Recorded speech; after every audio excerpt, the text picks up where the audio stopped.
Ya.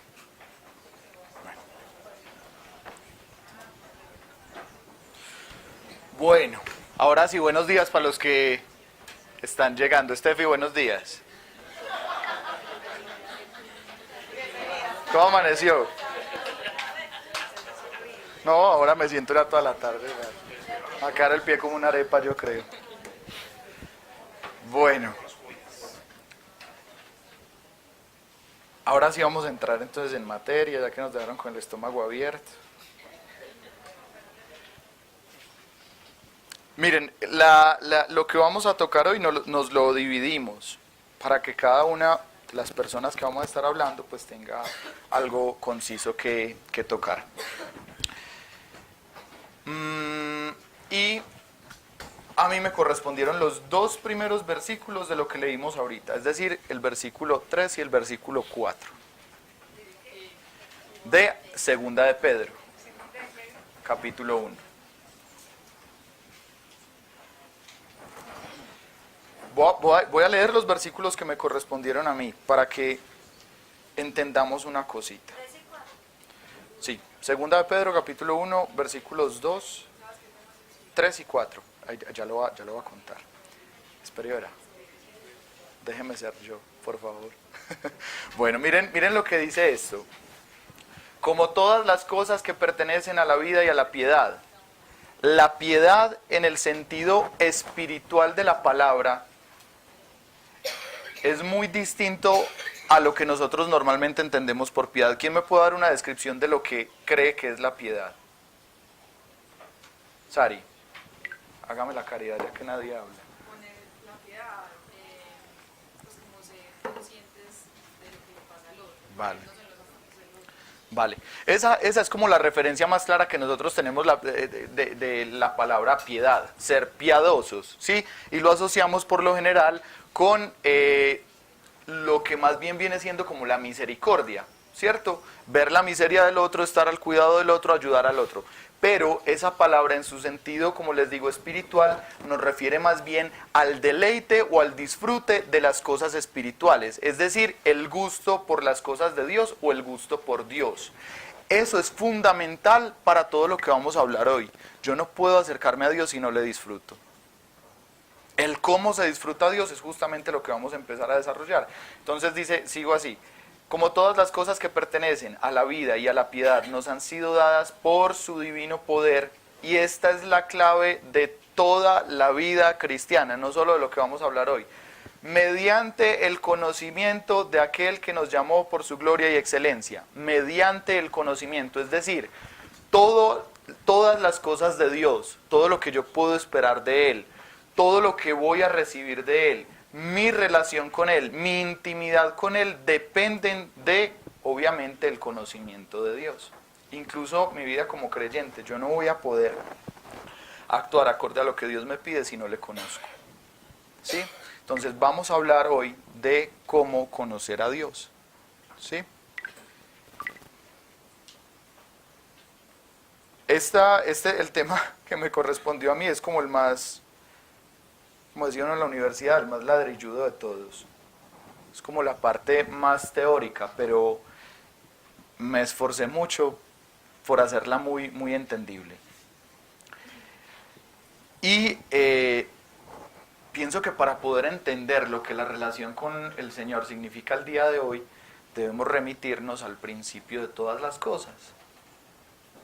Cuando nosotros nos hablan de el principio en Dios, obviamente nos vamos directico al Edén, ¿sí? La creación, el hombre en el Edén, y del hombre se dice algo. Él es creado en el sexto día. Y dice Dios que lo creó a su imagen y conforme a su semejanza. Eso quiere decir varias cosas. Uno, que nos parecemos mucho a Dios, en todo. En el cuerpo, pero sobre todo en el ser propio, la esencia de nosotros, la forma de ser que tenemos, el carácter. ¿Sí? En eso nos parecemos mucho a Él, a la hora de poder tomar decisiones y también como cabeza de la creación que Él nos ha puesto. Eso, entre otras cosas, más allá de lo que estamos hablando, nos está dando a entender que Dios nos dio una identidad. Y esa identidad es justamente ser creados a su imagen y conforme a su semejanza. No es lo mismo si yo pienso que soy creación de Dios, que fui creado por las manos de Dios, así pienso que fui un azar de la evolución. Y que a través de muchos y muchos y muchos años de un mico me terminé convirtiendo en un ser humano. No es lo mismo. No es lo mismo yo pensar que vengo del cielo, que vengo de Dios, a pensar que vengo de un animal. Ay, son dos cosas totalmente distintas. No es lo mismo. Y a mí me encanta poner como ejemplos, que me parece que hacen más fácil el digerir las cosas. No es lo mismo yo haber nacido en cuna pobre que en cuna rica. Usted se va por una comuna y habla con la gente de la comuna y si han estado acostumbrados a la pobreza toda la vida, vas a darte cuenta que la gran mayoría de ellos van a estarse refiriendo a sí mismos como nosotros los pobres. Y usted va y escucha hablar a una persona que nació en cuna de oro y siempre va a estar hablando de él como si yo tengo plata. De hecho, usted va y le dice a una persona que ha tenido plata toda la vida que se va a quedar sin plata y le ríe en la cara. Usted va y le dice a una persona pobre que se va a quedar sin plata y le dice, pues es que ya no tengo. ¿Sí? Depende mucho de la concepción o de la idea que yo tengo de mí mismo lo que yo soy. Y miren una cosa. Cuando seguimos pensando un poquito en lo que pasó en el Edén, llegamos a lo que todos conocemos como el pecado original, ¿cierto? ¿Quién me puede decir cuál fue como la consecuencia del pecado que el hombre tuvo en el jardín del Edén? Todos sabemos de qué estamos hablando, ¿cierto? ¿Quién me puede decir cuál fue la consecuencia? El hombre pecó en el jardín del Edén y ¿qué pasó? Exacto. Entonces todos pensamos, lo sacaron del Edén. Pero una consecuencia mayor, es decir, eso listo, eso pasó. Pero lo realmente importante y lo que Dios quiere que nosotros entendamos de ese pasaje es que en ese momento se dio un quiebre en la relación y en la intimidad de Dios con el hombre. Eso fue lo que pasó. El pecado, listo, el pecado pues fue la razón, pero la consecuencia principal fue ese quiebre en la relación, se abrió una brecha. A partir de ese momento nosotros vamos a empezar a ver en la historia cómo la relación de Dios con el hombre empieza a cambiar. Si nosotros leemos en el jardín del Edén, ¿qué pasaba? Decía que Dios habitaba con el hombre, caminaba con él. El hombre era totalmente dependiente de Dios. Compartía la misma naturaleza que Dios. Al compartir la misma naturaleza de Dios, según lo que nos dice la Biblia, no tenía necesidad de nada. El hombre comía por placer, no porque tuviera que comer. Imagínense eso tan bueno. Uno comer porque qué rico, pero no porque tengo que comer. No enfermarse y comer y no engordarse. Qué berriondera, ¿no? Esa sí está unos frijolitos con garra bien bravos y trague y no engordan. Sabrosura. Pero entonces inmediatamente se da ese quiebre, esa brecha, la naturaleza del hombre empieza a cambiar. Ahí sí podemos decir que empieza el hombre como a hacer una especie de evolución, pero a la inversa. En la medida en la que yo me alejo de lo que es mi fuente y mi naturaleza, empiezo a perder la identidad de quién soy, ¿sí? El conocimiento de quién soy. Es como una hoja. Si usted va en este momento a un árbol, busque la hoja más bonita, arránquesela, ¿sí? Y póngala a un lado, empiece a verla y va a empezar a notar cómo sus colores van a empezar a tornarse opacos hasta el punto que la hoja se seca y se muere. Si usted la deja pegada al árbol, que es la naturaleza, la hoja permanece ahí. Y si no le da ninguna enfermedad, ni se cae ni nada, y queda bien, queda bonita. Nosotros somos como esa hoja que en el momento del pecado, de esa ruptura de la relación con Dios en Edén, fuimos arrancados de Dios. Y entonces empezamos a perder nuestra identidad y empezamos a perder también nuestra naturaleza. Ahora, pasa algo bien particular. Hagamos de cuenta que va a ser un cuadradito, no es así, pero hagamos de cuenta que ese cuadrado es el corazón del hombre. Dentro de la tradición judía, se entiende que el corazón del hombre es el asiento de las emociones, de los pensamientos, pero también es donde está como toda la dirección del ser humano, es como el timón, ¿sí? ¿Qué pasaba? Que cuando el hombre estaba en Edén, cuando tenía una plena relación con Dios, como ya lo habíamos dicho, en ese momento el Espíritu Santo habitaba dentro del ser humano, ¿sí? Entonces, en este espacio del corazón, en este timón del ser humano estaba el Espíritu Santo, ¿cierto? Pero cuando el hombre peca, se da la ruptura entre Dios y el hombre, y entonces este corazón, este espacio, queda vacío. El Espíritu Santo sale de acá, es retirado, y queda un espacio vacío. Ahí se nos presenta a nosotros un problema gigante, porque cuando el Espíritu Santo estaba dentro del hombre, todo el hombre, sus emociones, sus pensamientos, sus gustos, sus necesidades, estaban sometidas a la voluntad de Dios, haciéndose y cumpliéndose perfectamente en la vida del hombre. En el momento en el que el Espíritu Santo sale, ese espacio queda vacío y es como si, voy a poner un ejemplo muy feo.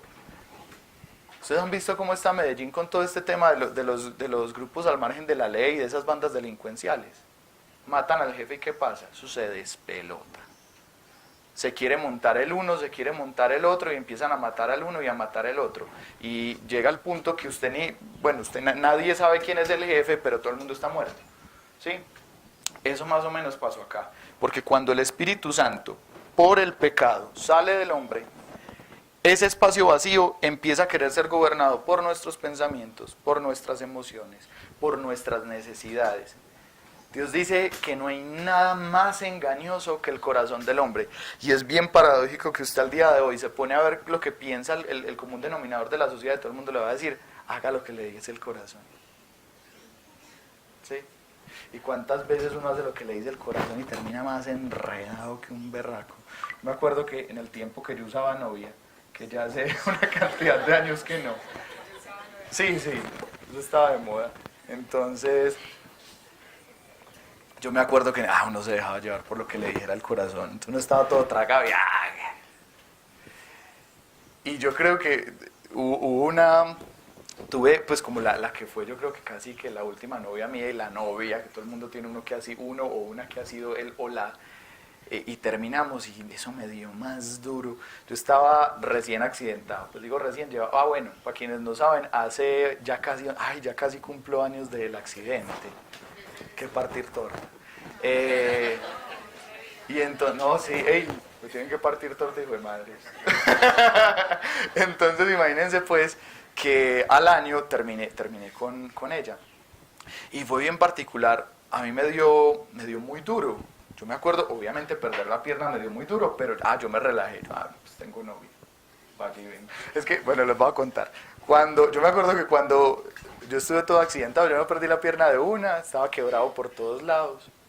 Y ya cuando me van diciendo, es que no, venga, es que le tenemos que amputar la pierna porque no hubo como salvar. Yo, hijo de madre, bueno, ni modo.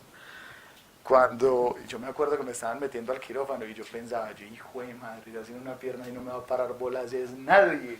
Y eso me daba más duro y yo, jue madre, porque claro, uno tiene su identidad toda desordenada. Entonces vos encontrás valor en cosas que en realidad no van a potenciar ese valor que tenés. Y bueno, resultó que yo pensé que la novia mía me iba como a dejar por eso y mentiras que no. Toda bonita me dijo, no, me quedo con esto. Yo, bueno, listo. Entonces yo ya, cuando me dijo que quedaba conmigo, yo me relajé. Y listo, empecé pues como todo el proceso de recuperación, rehabilitación, y duro. Pero mi consuelo era, pero la tengo a ella. Pues sí que pasó el año y ya eso se dañó, se acabó y ya no la tenía a ella. Y fue muy duro para mí darme cuenta que se me vino la vida al piso. Ahí fue es como que Dios me mostraba y me decía, Sebas, usted perdió la pierna y en lugar de apoyarse en mí se apoyó en ella.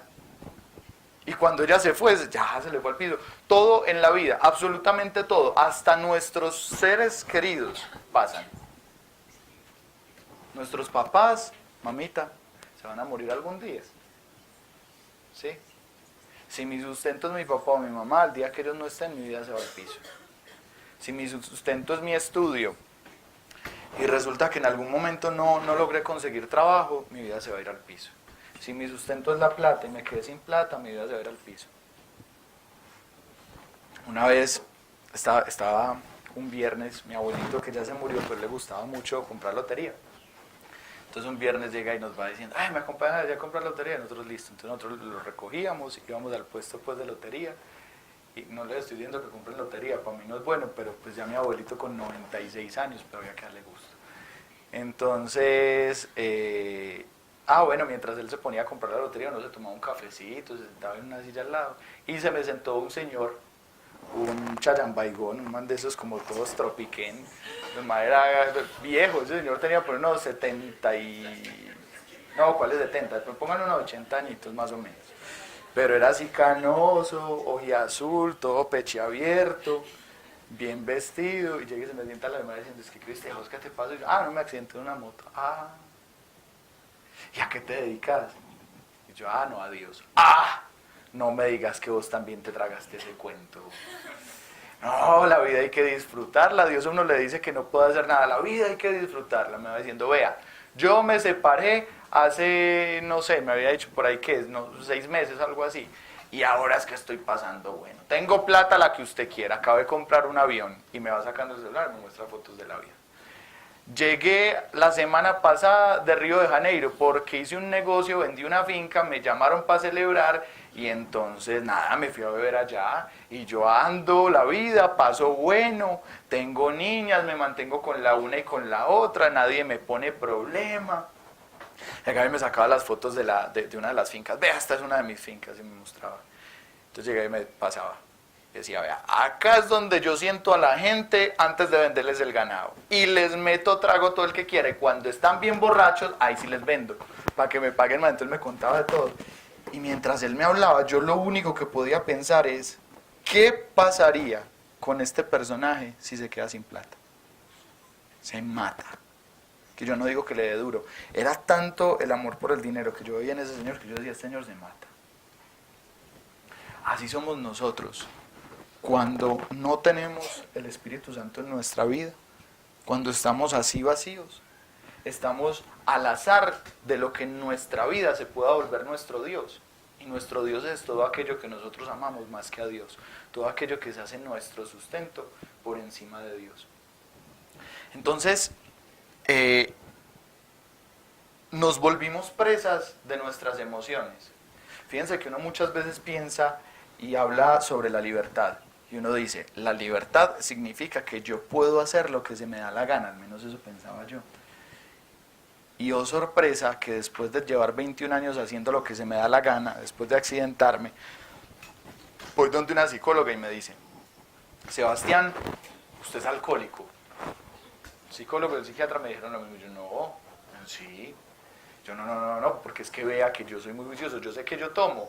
Pero yo era es que un borracho todo juicioso. Entonces yo llegaba y cuando me veía bebiendo mucho, yo cogía un calendario y decía, bueno, hay que desintoxicar el cuerpo. Entonces, 3 meses no vamos a beber. Ponía de fecha a fecha.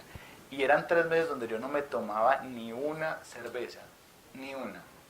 La hostia sin vino, por favor. No tomaba nada, porque yo decía, tengo que ser juicioso. Pero claro, se cumplían los 3 meses y, no, toda, negro. Que lo diga mi mamá, que las últimas que le tocó, qué pecado, la llamaba yo, mami, recógeme, no sé, me iba a rumbear y aparecía para las 12 del día el otro día, mami, ¿me puedo recoger? Y era raro que yo la llamara que me recogiera, porque uno ya con una piernita y todo, pero llegaba solo a la casa. Y me dijo, ¿qué le pasó? Y yo, mami, boté las muletas. ¿Cómo así que botó las muletas? Yo, sí, no tengo ni idea. No tengo ni idea. A la semana me llamó una amiga, es que Sebas, yo estaba en un 11º piso, es que apareció una muleta. Y yo, ¿y qué? ¿Dónde está? Es que no, en la finca de un vecino. Y cuando me la entregó era una escuadra. ¿Te acuerdas, mami? Una cosa así. Ay, hijo de madre. Entonces yo le digo eso a la psicóloga y me dice, no, Sebastián, lo que pasa es que una persona, si acá algún psicólogo me dirá si es mentira, pero me decía ella, una persona con una adicción puede soportar entre 6 meses y 8 meses eso que es su adicción, pero pasado ese tiempo el cuerpo le va a empezar a pedir. Yo, oiga, entonces yo empecé a hacer el ensayo. Ay, hijo de madre. Les cuento que mis primeros 4 años con Dios, bebía de diciembre en diciembre, todo el año juicioso, llegaba diciembre y olvídese, Sebastián no bebía ni en las curvas. Llegaba a las casas de mis amigos y todo el mundo, ya era costumbre que como nosotros éramos muy amigos pues los unos de los otros, hasta las mamás nos conocían. Entonces Santiago, lo que es pues como el mejor amigo mío en el mundo, yo le decía a la mamá: mami, llegó Sebas, disfrútelo porque usted sabe que se queda 2 meses y vuelve y se va.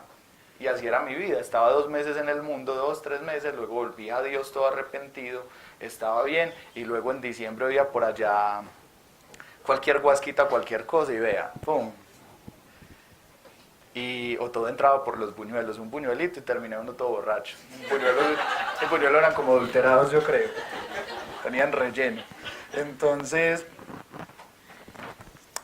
me empecé a ver presa de esas cosas, me empecé a dar cuenta que la libertad no significa que yo pueda hacer lo que yo quiero, significa que tengo que cuidar lo que hago para no hacerme esclavo de nada y perder de pronto la libertad que me ha sido dada.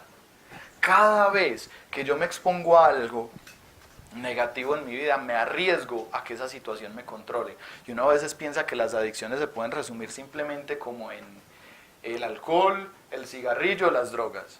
Pero hay gente que es adicta al amor entre comillas, no al amor verdadero, sino al enamoramiento, al sentimiento. Entonces usted los ve, y ahí también estaba yo porque me pasó brincando de novia en novia, ¿sí? Yo creo que yo el tiempo más largo que pasé sin una novia o sin estar con alguien eran 3 meses, fue como 3 meses.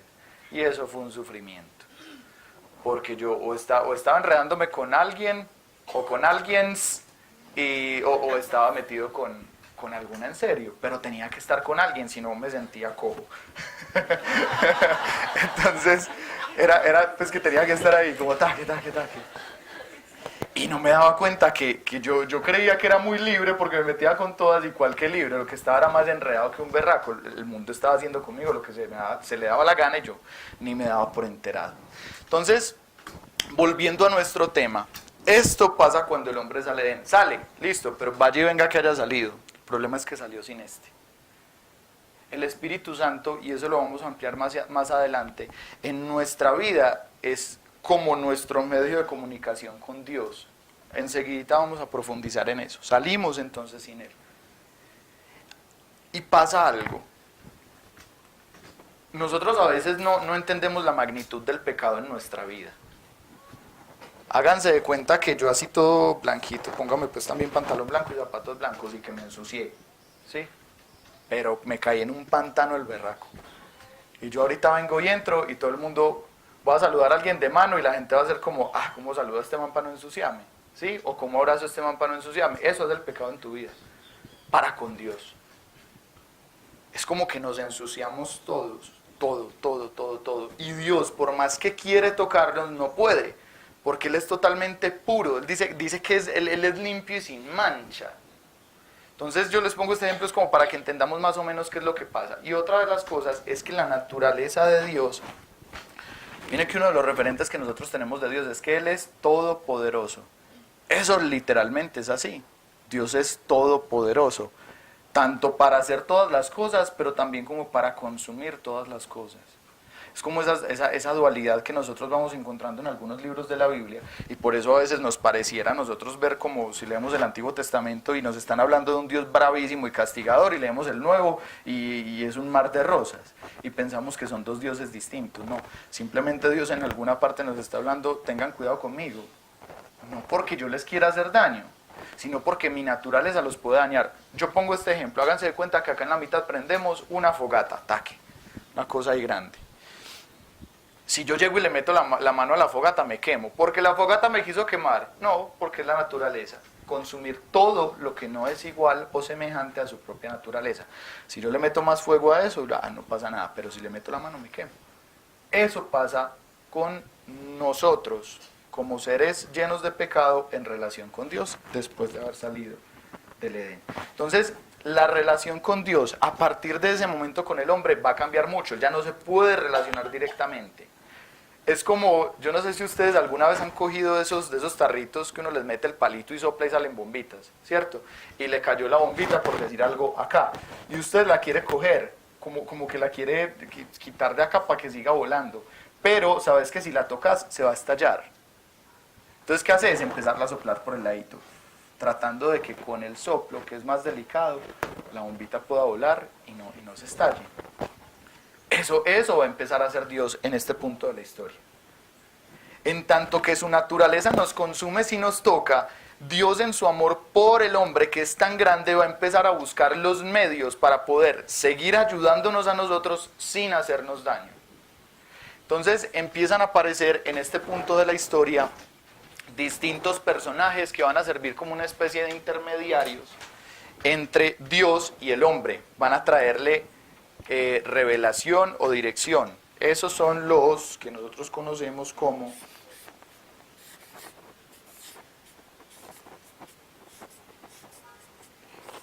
ángeles. De hecho, la palabra ángel significa mensajero. La palabra tan bonita, mami, ¿no? Es que ese es mi apellido, entonces es muy bonito. Esa palabra significa mensajero. Y si nosotros empezamos a mirar en el Antiguo Testamento cómo van apareciendo los ángeles, nos damos cuenta que son esos mediadores o esos que dan dirección o llevan el mensaje de dirección de Dios al hombre. Dios le empieza a decir al ángel, vea, vaya y dígale a fulanito tal cosa, necesito que haga esto. Entonces el ángel empieza, va donde fulanito, hey, ve, que Dios te manda a decir. Y entonces el que es juicioso obedecía y se dejaba guiar. Dios se valió de los ángeles para empezar a formar ese hombre que había caído. Empezar como, háganse de cuenta que en estos días estábamos jugando Jenga. Entonces se cayó la torre, ¿cierto?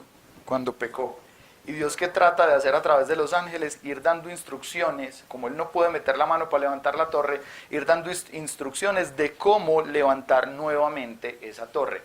Podemos decir que la torre somos cada uno de nosotros, es cada una de las personas, o en este tiempo cada uno de los hombres que ahí habitaba. Esa torre empieza a ser levantada como por señas, más o menos, ¿sí? Y cuando ya va tomando un poco de tamaño, empiezan a aparecer hombres y mujeres que entienden la dirección de Dios. No eran todos, eran muy poquitos. Nosotros cogemos la Biblia y empezamos a leer. Y vemos que en un capítulo nos hablan de el rey David. Al capítulo siguiente nos están hablando de Salomón. Al capítulo que sigue nos están hablando de un profeta. Y nosotros pensamos como que eso fue uno detrás del otro. ¿Y cuál? Entre el uno y el otro habían años, y años, y años, y años. En el Antiguo Testamento nosotros tenemos resumido algo así como unos 2400 años más o menos de historia. Cuando la leemos así de pasadón pensamos que eso fue de una. Pero hubo mucho tiempo entre una historia y la otra. Mucho. Entonces, cuando ya empiezan a aparecer estos personajes en la historia, estos hombres que prestaban sus oídos para Dios, 1 en 1.000.000. Tenemos por ejemplo el caso de Noé, ¿se acuerdan? Y Noé resulta que vivió en una época muy dura, tan dura que cuando nosotros leemos por ejemplo Apocalipsis, por allá nos dicen que cuando estemos como en los tiempos de Noé, pilas, porque ya es un anuncio de que el Señor está muy cerca, y nos hacen referencia a los tiempos de Noé por la maldad tan grande que había en ese tiempo. Era impresionante, según cuentan, tanto así que el diluvio llega. Miren que cuando uno empieza a leer, uno puede leer la Biblia de muchas formas, pero cuando uno se deja guiar por el Espíritu Santo, le va mostrando a uno lo que Él quiere que uno entienda y no lo que uno quiere entender. Si yo lo leo a mi manera, yo digo, pero Dios muy bravo. Entonces esto hicieron algo y les mandó el baldado de agua, pues, y ahogó a todo el mundo. Pero cuando yo empiezo a dejarme guiar por el Espíritu Santo, entiendo lo que pasaba. Había una cantidad de hombres que estaban pervirtiendo, se podría decir, a la única familia en el mundo entero que le prestaba sus oídos a Dios. Los querían matar, literalmente. Dios lo que hace es resguardarlos. Dios llega y le dice a Noé, construye un arca y entra vos y tu familia. Pero, y ahí la misericordia de Dios, decía él, hablale a la gente, predicale a la gente, decirles lo que yo voy a hacer, y que todo el que crea entre y se salve.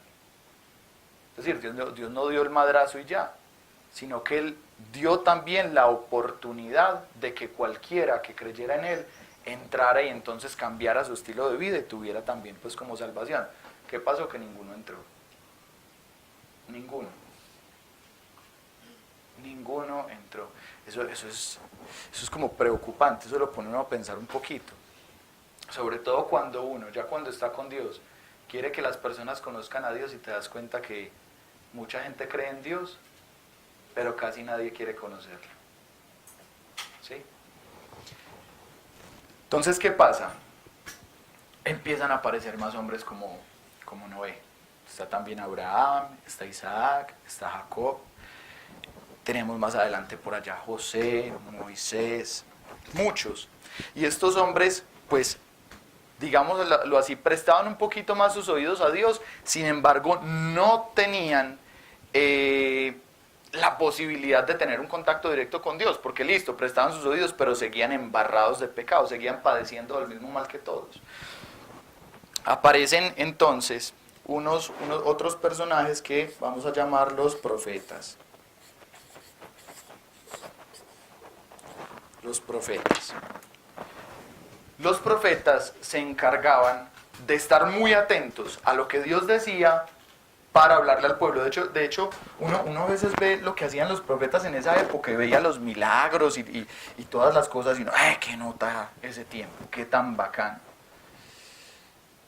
Pero en realidad no era un tiempo muy bacano, porque un profeta era una muy mala señal para el pueblo. Cuando el pueblo de Israel sabía que un profeta estaba hablando, lo normal era que el pueblo dijera, la embarramos. Porque el propósito del profeta era corregir al pueblo en momentos que el pueblo estuviera desobedeciendo. Usted le está embarrando, entonces Dios mandaba a un hombre que hablara sus palabras al pueblo para que le dijera al pueblo, hey, por ahí no es por acá. ¿Sí? Esa era la labor del profeta, nuevamente hombres más atentos a la voluntad de Dios.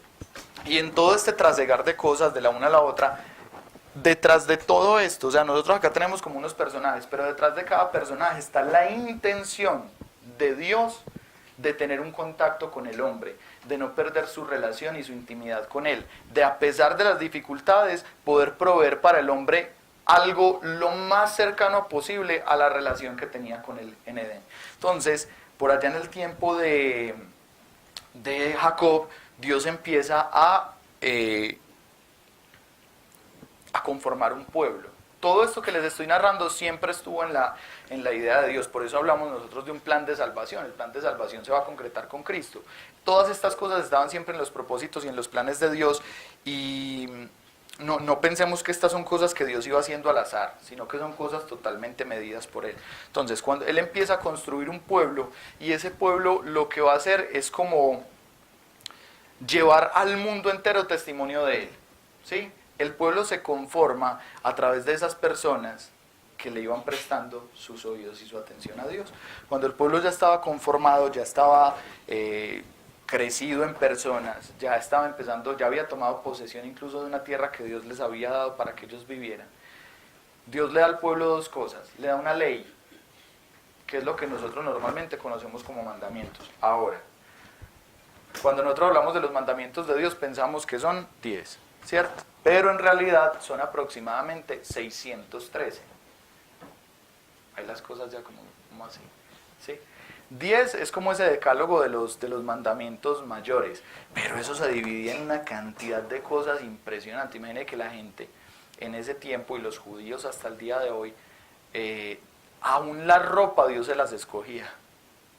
Entonces les decía, a ustedes nunca se les ocurra usar una prenda que tenga mezcla de dos materiales, por ejemplo, ¿cierto? Todo tenía un propósito, no es que Dios quisiera ser cansón. Dios lo que le estaba diciendo al pueblo a través de esas cosas es, mire, tengan una sola fe, porque en ese tiempo habían dioses por todos lados. Dios aún con la ropa quería recordarle al pueblo, si esto es hecho de una sola tela, esto le va a recordar al pueblo que ellos deben estar solamente conmigo, que no deben mezclarse con otras tribus, que mezclarse con otras personas o con otras creencias los va a alejar de mí. Todo tenía un propósito. Habían leyes para la alimentación, para el cuidado de las personas. De hecho, si usted se va a la historia, e incluso a relatos de la época medieval, incluso usted encuentra que las tasas de mortandad más bajas se daban entre los judíos. ¿Por qué? Porque los judíos llegaban y aplicaban todas las leyes de asepsia que Dios les había dado y no moría nadie. Y ellos no sabían por qué. Dios les decía, mire, cuando usted vaya a comer, lávese las manos. Si usted tiene una herida, antes de tocarla, lávese las manos. Y ellos por fe y por obediencia lo hacían. Ellos no me ponían a pensar, claro, es que hay bacterias y entonces yo toco y... No, ellos no tenían ni idea, en ese tiempo no había laboratorios. Y simplemente por la obediencia veían los frutos de Dios. Todo lo que estamos hablando tiene todo que ver con cómo es la vida ahora con Cristo. Entonces Dios les da, uno, la ley, ¿cierto? Que la ley es, nuevamente, como Dios no podía tener ese contacto directo, les da la ley como una especie de instrucciones para que usted, siguiéndolos, ande más o menos en el camino que Dios quiere que usted ande. Ese era el propósito, uno de los propósitos de la ley. Y otra cosa que Dios hace es que Dios quiso que para el pueblo fuera evidente que Dios estaba en medio de ellos. Entonces, al entrar a tomar posesión de la tierra, todo este pueblo es repartido por ciudades y es muy bien organizado, pero en la mitad del pueblo se va a instaurar como una especie de pequeña ciudad, y esa era como la ciudad de Dios, en toda la mitad. En ese punto se iba a ubicar el templo, lo que luego vamos a conocer como el templo de Salomón. Ese templo, hasta el día de hoy, parte de los muchos conflictos que ustedes pueden estar viendo en estas noticias que se están dando en Jerusalén entre palestinos e israelíes, se dan en función de justamente ese templo, que en este momento no está. Hay una explanada donde el templo siempre estuvo. Ese templo ha sido destruido 2 veces, ¿cierto? Pero está la explanada. Entonces en este momento la lucha es porque los palestinos no le quieren devolver esa tierra a los judíos y los judíos necesitan la tierra para volver a levantar su templo. ¿Por qué quieren levantar su templo? Vamos a ver eso acá. A ver yo cómo me ayudo. Vamos a hacer de cuenta que este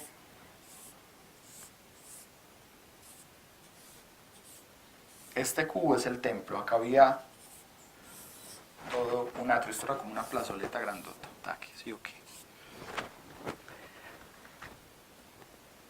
Digamos que todo lo que rodeaba a este templo, todas estas cosas acá alrededor, era donde habitaba la gente. Pero este cuadrado grande, se sabía, era como la casa de Dios. Era donde empezaba la casa de Dios. Estos eran como los patios exteriores, todos estos de acá.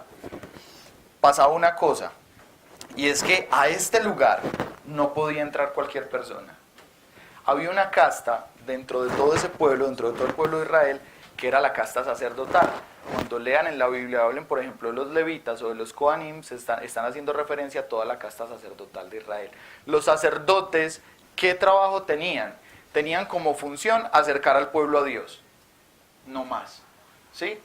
Cumplir todas las cosas de Dios para que todo el pueblo que se desenvolvía en sus labores y en sus trabajos se acercara a Dios. Estas personas, el trabajo de ellos era ese. Ellos no es que trabajaran y después servían en la iglesia, ellos se dedicaban todo el día y a toda hora al servicio de Dios en el templo.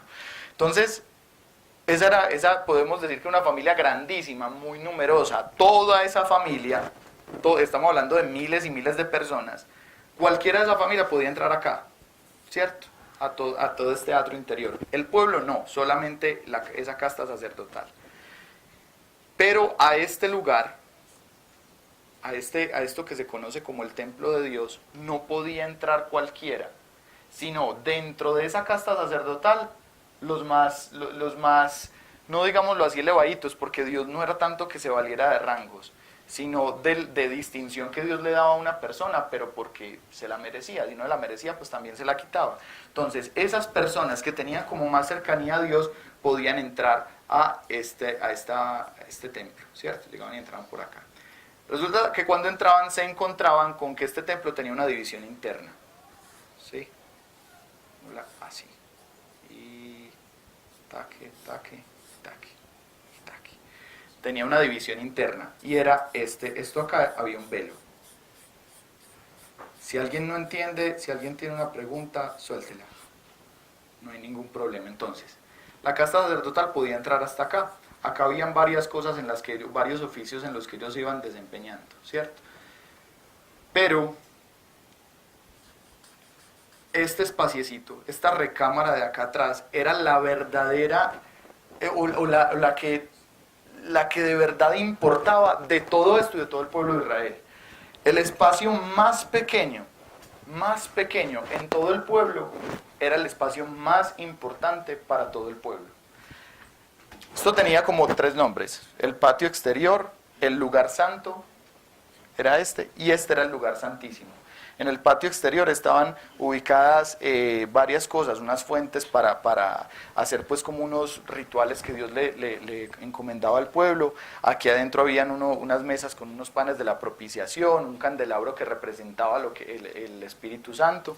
No vamos a profundizar mucho en eso, porque lo que verdaderamente nos importa es lo que está acá. Este cuarto pequeño se conocía como el Santo Santorum o el lugar santísimo.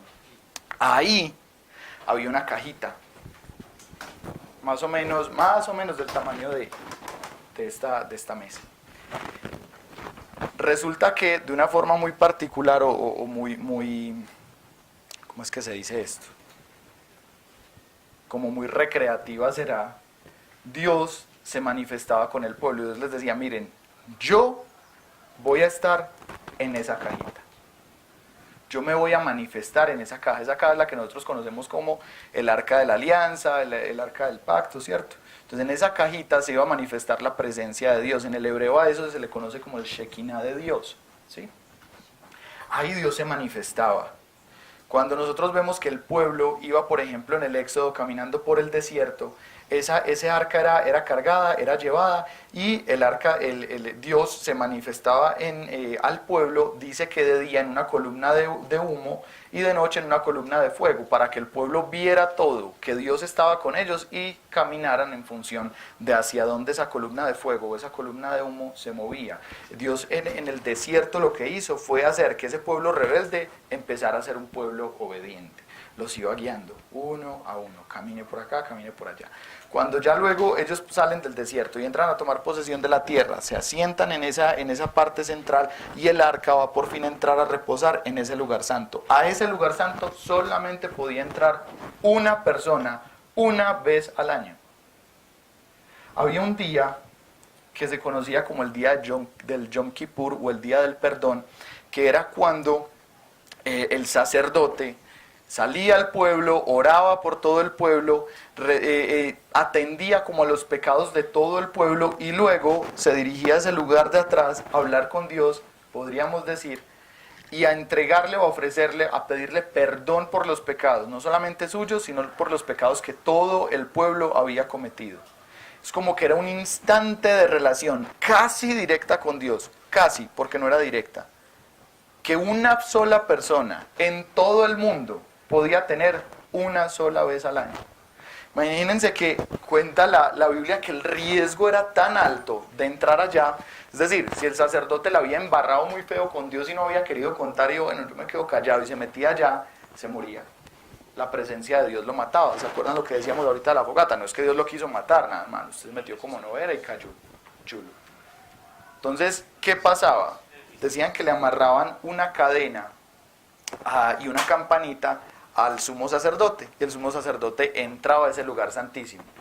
Si los que estaban afuera veían que la campana ya no sonaba, se murió, entonces jálelo, y lo sacaban porque no podían entrar, ¿cierto? Entonces miren cómo el pecado fue aporreando tanto la relación del hombre con Dios, o de Dios con el hombre, que aún Dios, amando al hombre, podía verse matando al hombre sin querer queriendo, como el Chavo. Sí, Dios no quería hacerle daño al hombre, pero si el hombre se acercaba a él de una forma errada, el hombre moría. Hay otro caso de un hombre que se llamaba Usa, y resulta que Usa, una vez que sacaron a pasear el arca, vio que el arca se iba a caer, y él, enamorado de Dios, dijo que no se caiga, y le metió la mano para sostenerle, plum, cayó muerto. Uno a veces lee eso, uno le da una triste, pero si el hombre, güey madre, es que él no quería que el arca se cayera, estaba pendiente de que a la presencia de Dios no le pasara nada, porque se murió. Eso yo creo que quedó ahí para que nosotros entendiéramos la magnitud del daño que nosotros sufrimos cuando el Espíritu Santo salió de nosotros, cuando perdimos esa naturaleza divina y empezamos a tener una naturaleza carnal. ¿Sí? Eso es parte de lo que Dios nos quería mostrar en ese momento. Entonces, este templo servía para que el pueblo fuera entendiendo más o menos lo que Dios quería con él. Se puede decir que a través de cada uno de estos personajes y de cada uno de estos elementos, Dios le iba dando como ciertas pistas al hombre para que el hombre entendiera cómo Dios se quería relacionar con él. ¿Sí? Desde que el hombre pecó en Edén, cuando el hombre sale de allá disparado, Dios le revela al hombre lo que va a hacer. Dios le revela que tiene un plan de salvación. Y leemos, ese versículo también es muy conocido, cuando Dios le habla a Eva y le dice que una serpiente, que de ella como que vendrá alguien, y ese alguien, la serpiente, o sea Satanás, morderá el talón de ese hombre, pero ese mismo hombre le estripará la cabeza. ¿Qué quiere decir eso? Ahí nos están relatando más o menos, de hecho eso se conoce como un protoevangelio. Y ahí lo que nos están queriendo decir es que iba a venir uno, que iba a restaurar el daño que había sido hecho, pero que ese uno iba a ser herido por Satanás, es decir, iba a morir, iba a padecer. Sin embargo, por ese mismo padecimiento, él iba a terminar aplastando la cabeza de la serpiente. Entonces le estaba diciendo a la gente, usted la embarró, pero relájese, yo la voy a desembarrar por usted. Yo la voy a desembarrar por usted. A veces nosotros no entendemos a qué se refiere Dios cuando Él nos dice que Él es Padre. Seguida hablamos de eso. Fue pasando el tiempo y voy a tratar de explicar rápido la muerte de Cristo. Cuando en todo este tiempo, ¿se acuerdan? Ahorita les decía, había una vez al año que entraba el sumo sacerdote allá a ofrecer a pedir perdón por los pecados del hombre. Dios dice que la consecuencia del pecado es la muerte, no porque Dios nos quiera matar, pero es como si yo en este momento cogiera una jeringa o cualquier persona, un hombre cogiera una jeringa infectada con SIDA y se chuzara. ¿Sí? Eso es el pecado. Cada vez que yo peco hago eso, taque. ¿Sí? La consecuencia de eso es que la muerte, el SIDA me va a matar. No es que Dios diga, es que la consecuencia del pecado es la muerte, porque es que si usted me hizo daño me las paga, no. Es porque el pecado iba a generar muerte en todo aquel que tuviera contacto o relación justamente con ese pecado. Entonces, Dios dice, mire, yo voy a restablecer las cosas, yo voy a reparar esto, pero mientras yo reparo eso, para que usted no sufra mucho, vamos a establecer un plan, algo que pueda mediar entre usted y yo por ese pecado o esa deuda que usted tiene conmigo. Cuando nosotros pecamos tenemos una deuda con Dios. Y si yo le debo algo a un Dios perfecto, pues ese pago que yo voy a hacer debe ser perfecto. Es decir, como un ejemplo para que nos entendamos. Si en este momento, siempre pongo el mismo ejemplo, creo que todo el mundo ya lo ha escuchado un montón de veces, si en este momento llega un gringo y yo le digo al gringo, oye, préstame $10, el gringo me presta los $10 y yo no puedo llegar 2 días después y decirle, le pago con 10,000 pesos, porque no es lo mismo, no tienen el mismo valor, son distintas monedas. Lo mismo pasa con Dios. Si yo lo ofendí a Él y él como ser perfecto espera que yo le retribuya a Él un pago perfecto por el daño que hice. El problema es que nosotros somos seres imperfectos y no tenemos cómo pagar. Entonces Dios, ¿qué le decía al pueblo? Mire, yo a usted lo amo y yo no quiero que usted muera. Vamos a hacer una cosa. Una vez al año usted va a coger un becerro, el mejor becerro de todos. Y créanme que cuando los judíos hacían eso, cogían con lupa y miraban pelo por pelo, porque ellos querían que ese becerro fuera lo más perfecto posible para Dios. Entonces, si era rojo, no podía tener, y no estoy exagerando, no podía tener literalmente ni un solo pelo blanco, ni café. Con lupa miraban. Tenía un pelo café, por más bonito que fuera, descartado. Tenía que ser perfecto. Las orejas tenían que estar a la misma medida, los ojos también, no podía ser tuerto, no podía estar cojo, nada. Si la piel tenía, una cicatriz o algo, descartada. Un becerro de un año en perfectas condiciones. Lo que hacían entonces es que lo traían a esta parte de acá afuera y acá degollaban al cordero. Lo cortaban, acá la vena, y el cordero se empezaba a desangrar. Luego, esa sangre la entraban el sumo sacerdote la entraba a esta parte y la presentaba a Dios como una ofrenda. Uno pensará, ¿qué es eso tan sanguinario? pero Dios le quería mostrar al pueblo, aún a través de este ejercicio, la consecuencia del pecado. Y más allá de eso, quería que el pueblo entendiera que por los pecados que el pueblo había cometido, un animal inocente que no había pecado tenía que estar muriendo en lugar de ellos. Eso en ese tiempo estaba anunciando la venida de Cristo. Cuando Cristo viene y aparece en la historia, ¿qué nos dicen de Él? Que Él es el Cordero de Dios que quita el pecado del mundo. ¿Qué quiere decir eso? Que ya no es un Cordero entregado por el pueblo, sino un Cordero entregado directamente por Dios. Por eso ahorita hablábamos de un pago perfecto. Miren que el amor de Dios es tan grande. La justicia de Dios es inmensa. Para que entendamos. Siempre pongo el mismo ejemplo, digo lo mismo. Si usted es un juez, por decir algo, caso hipotético, y resulta que tiene un hijo, y su hijo es más plaga que lo que yo era, y salió por ahí borracho en un carro y atropelló y mató a alguien, ¿sí? Y en este caso hipotético, el hijo es traído delante del juez y resulta que el juez se da cuenta que el acusado es su hijo. Uno, en el papel del juez, ¿qué hace? Pues por el poder que tiene, trata de alivianar las cosas lo que más pueda para que a su hijo le recaiga, sí, una pena, pero la más pequeña posible. ¿Por qué? Porque es que yo lo amo, porque es que es mi hijo. Pero Dios no es así, porque si Dios actuara de esa forma, no podríamos decir que Dios es justo, tendríamos que decir que Dios es totalmente injusto. Porque ¿por qué yo quiero que a una persona que yo no conozco, que cometió un error, le recaiga todo el peso de la ley, pero a mi hijo no? A mi hijo sí, hágamele pasito, listo, la embarró, que pague, pero suave, ¿sí? Entonces, ¿Dios qué hace en lugar de nosotros? Hace que sobre su propio hijo recaiga todo el peso de la ley, para que su justicia, esa justicia que es propia de la naturaleza de Dios, sea satisfecha en ese juicio, ¿sí? Entonces, Dios... Teníamos esa deuda con Dios. Dios sabe que no podemos pagarla, pero Dios dice, yo no les puedo perdonar esa deuda, porque si les digo, no, listo, hágale, no me pague nada, estoy siendo injusto, ¿qué hago entonces? Dios dice, me voy a pagar a mí mismo. Yo mismo me voy a pagar a mí mismo. ¿Y cómo? Con mi hijo. Y entonces envía a Cristo, y Cristo, si nosotros leemos la vida de Él y la descripción, todo lo que de Él nos habla, nos dice que fue un hombre que vivió acorde a la ley de Dios, perfectamente, no pecó en nada, no hubo en él mancha, tuvo una perfecta relación con Dios. Y aún así, sin ser culpable de nada, como ese becerro que entregaban una vez al año, subió a una cruz y allá fue azotado y vituperado por los pecados de nosotros. ¿Sí? Él fue ese pago perfecto que nosotros no podíamos hacer. Él mismo se pagó a sí mismo. ¿Para qué? Uno dirá, sí, para el perdón de los pecados. Sí, pero más allá de eso, para que este Espíritu Santo, que alguna vez fue sacado de nosotros, pueda otra vez habitar en nuestra vida. Es decir, cuando Cristo muere en la cruz, por la sangre de Él, todo aquel que en Él cree, se limpia de esa mugrecita. ¿Se acuerdan de la empantanada que me había pegado ahora? Es como si con la sangre de Cristo hubiera sido lavada. Y entonces ya sí me pueden volver a abrazar y saludar de la mano y no se van a ensuciar. ¿Sí? Eso es lo que pasa.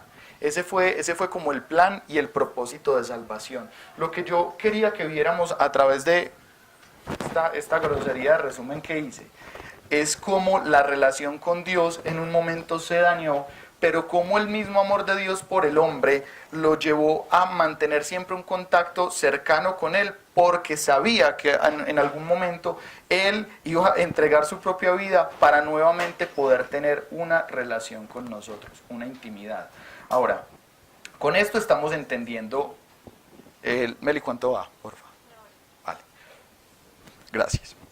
Con esto estamos entendiendo qué pasó y cómo se movió la relación del hombre, cómo Dios estuvo perfectamente relacionado con el hombre, cómo se fracturó esa relación en una separación y cómo luego, por el mismo amor de Dios, esa relación no digamos que se sanó, pero sí digamos que dejó una puerta abierta. ¿Por qué decimos que no se sanó? Porque no cualquier persona puede tener una relación con Dios. Y eso pareciera contrario a todo lo que nos han dicho. Más bien digamos que lo que pasó con esto es que una puerta quedó abierta. La puerta de... bueno, miren, algo importante se me había olvidado. Yo creo que hemos leído y hemos visto en las películas de Semana Santa que cuando Cristo muere en la cruz, nos dicen que el velo se rasgó. ¿Sí se acuerdan? Que este velo se rompió. Eso lo que está queriendo decir es que este velo, que era el que dividía al pueblo de Dios, se abrió. ¿Qué quiere decir eso? Que ya estaba la puerta abierta. Por eso estoy hablando de una puerta abierta. Digamos que nosotros en nuestra vida espiritual caminamos, nos movemos, nos desenvolvemos, y cuando nos hablan de Cristo, cuando nos hablan de Dios, es como que si alguien nos estuviera diciendo, hey, ve esa puerta, ahí hay una puerta abierta y detrás de eso hay una bendición. ¿Cómo entro yo por ahí? El boleto de entrada, o lo que me da mi acceso a esa puerta que me lleva al Padre, que me lleva al Rey, es la fe. Dios dice que es imposible que nosotros a Él le agrademos si no tenemos fe. ¿Fe en qué? Fe en Cristo. Fe en que Cristo murió por nuestros pecados y que por esa muerte, esos pecados nos fueron borrados, somos hechos limpios y entonces podemos entrar nuevamente a tener una intimidad con Dios. Hay cosas bien particulares de la venida de Cristo. La gente en ese tiempo estaba tan acostumbrada a que no se podía relacionar con el Señor, que cuenta la historia cuando se va a dar el nacimiento de Él, dice que están María y José pues, en este aposento, en este pesebre como lo conocemos nosotros, y alrededor dice que habían unos pastores, y dice que a los pastores se les aparece un ángel. Y era lo peor que a usted se le apareciera un ángel. Era lo peor. Porque la gente sabía, la gente entendía en ese tiempo que la naturaleza de Dios era distinta a la del hombre. Entonces que si aparecía un ángel y usted estaba medio enredado por ahí en pecados, esa presencia lo podía matar. Entonces ellos como que se asustan y el ángel les dice, no, relájese, yo vengo en paz. Como ya quedó cuadrado. ¿Por qué? Porque ya estaba Cristo. ¿Sí? A nosotros, yo quise hablar de todo esto porque si nosotros perdemos de vista esto, todo esto que hemos hablado, Sandris, perdón, todo esto que hemos hablado, vamos a restarle muchísimo valor a la obra del Señor. Es decir, no vamos a entender ni siquiera para qué fue que Cristo tuvo que morir en una cruz. Vamos a perder de vista esa situación. Entonces, hablamos de que la puerta queda abierta, ¿sí? Ahí es cuando empieza a operar lo que nos han hablado, nos han dicho como libre albedrío o libertad. A mí nadie me va a obligar a creer en Cristo. Si me obligaran, pues no podría creer. Es una propuesta que Dios hace. Es una puerta que está abierta y yo decido si la quiero cruzar o si no. A veces nos encontramos con que me hablan de Dios o de las cosas de Dios y mi lógica empieza a ir en contra de todo lo que me están diciendo. Si aquí hay alguien nuevo, yo creo que con todo lo que he hablado, este man está muy chiflado. Este man está loco, ¿cómo así que tenían que matar un animal cada año, que se aparecían ángeles? El que nos escucha hablar a nosotros, ya, yo creo que me voy de acá o me enloquezco. Entonces ¿qué es lo que pasa? Miren, la lógica opera en nosotros de una forma muy errada. Cuando el Espíritu Santo salió de acá, una de las cosas que más poder tomó en este cuerpo vacío fue la lógica, fue la mente, fue nuestra concepción racional de las cosas. La mente a nosotros nos fue dada como algo para hacer cosas prácticas. Usted necesita hacer una sopa, entonces usted le pregunta a la mamá, mami, ¿cuánto le echo de sal? La mamá le dice, échale una pizquita, y usted queda todo embalado. Pero su mente lo ayuda a que más o menos usted sepa que una pizquita es como que usted agarre así, o al menos eso le han dicho a uno. Entonces la mente le sirve a uno para eso, cosas prácticas. Usted necesita sumar, entonces usted sabe que tiene que coger esto más esto y un igual, haces tu operación y eso te da un resultado. Para eso te sirve la mente. Pero la mente no le fue dada al hombre para que determine el camino del hombre. Y si ustedes se fijan, nosotros analizamos nuestro pasado, nuestro presente y nuestro futuro, no a los ojos de Dios, sino a los ojos de lo que nos dice la mente. Algo está mal hoy y usted ya está pensando en cómo va a estar pasado mañana. ¿Sí? Hoy tuviste un día mal.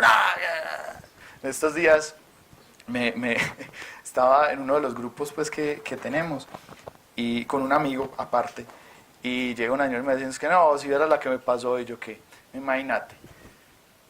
Me desperté y se me dañó el celular. Después, arranqué para la casa a recoger a mi sobrina y un señor saliendo me chocó.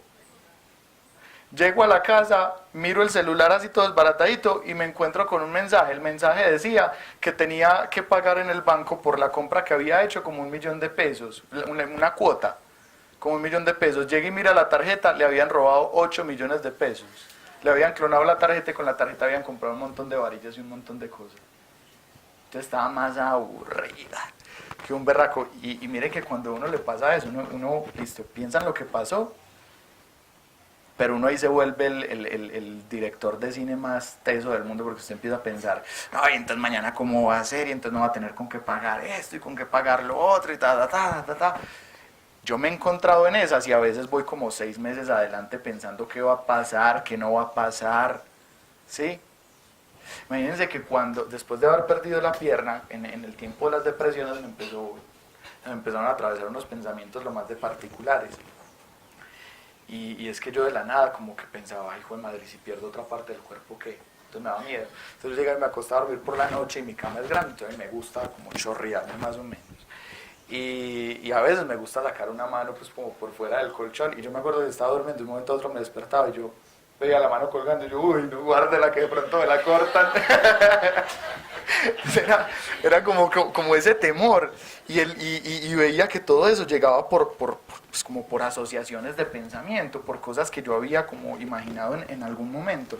Anteriormente los filósofos, cuando se sentaban a debatir de cómo el hombre adquiría conocimiento, decían ellos que el hombre estaba condicionado, o el conocimiento del hombre, a lo que lo rodeaba, y que por una asociación inmediata, ni siquiera algo como racional, el hombre iba como que conceptualizando cosas.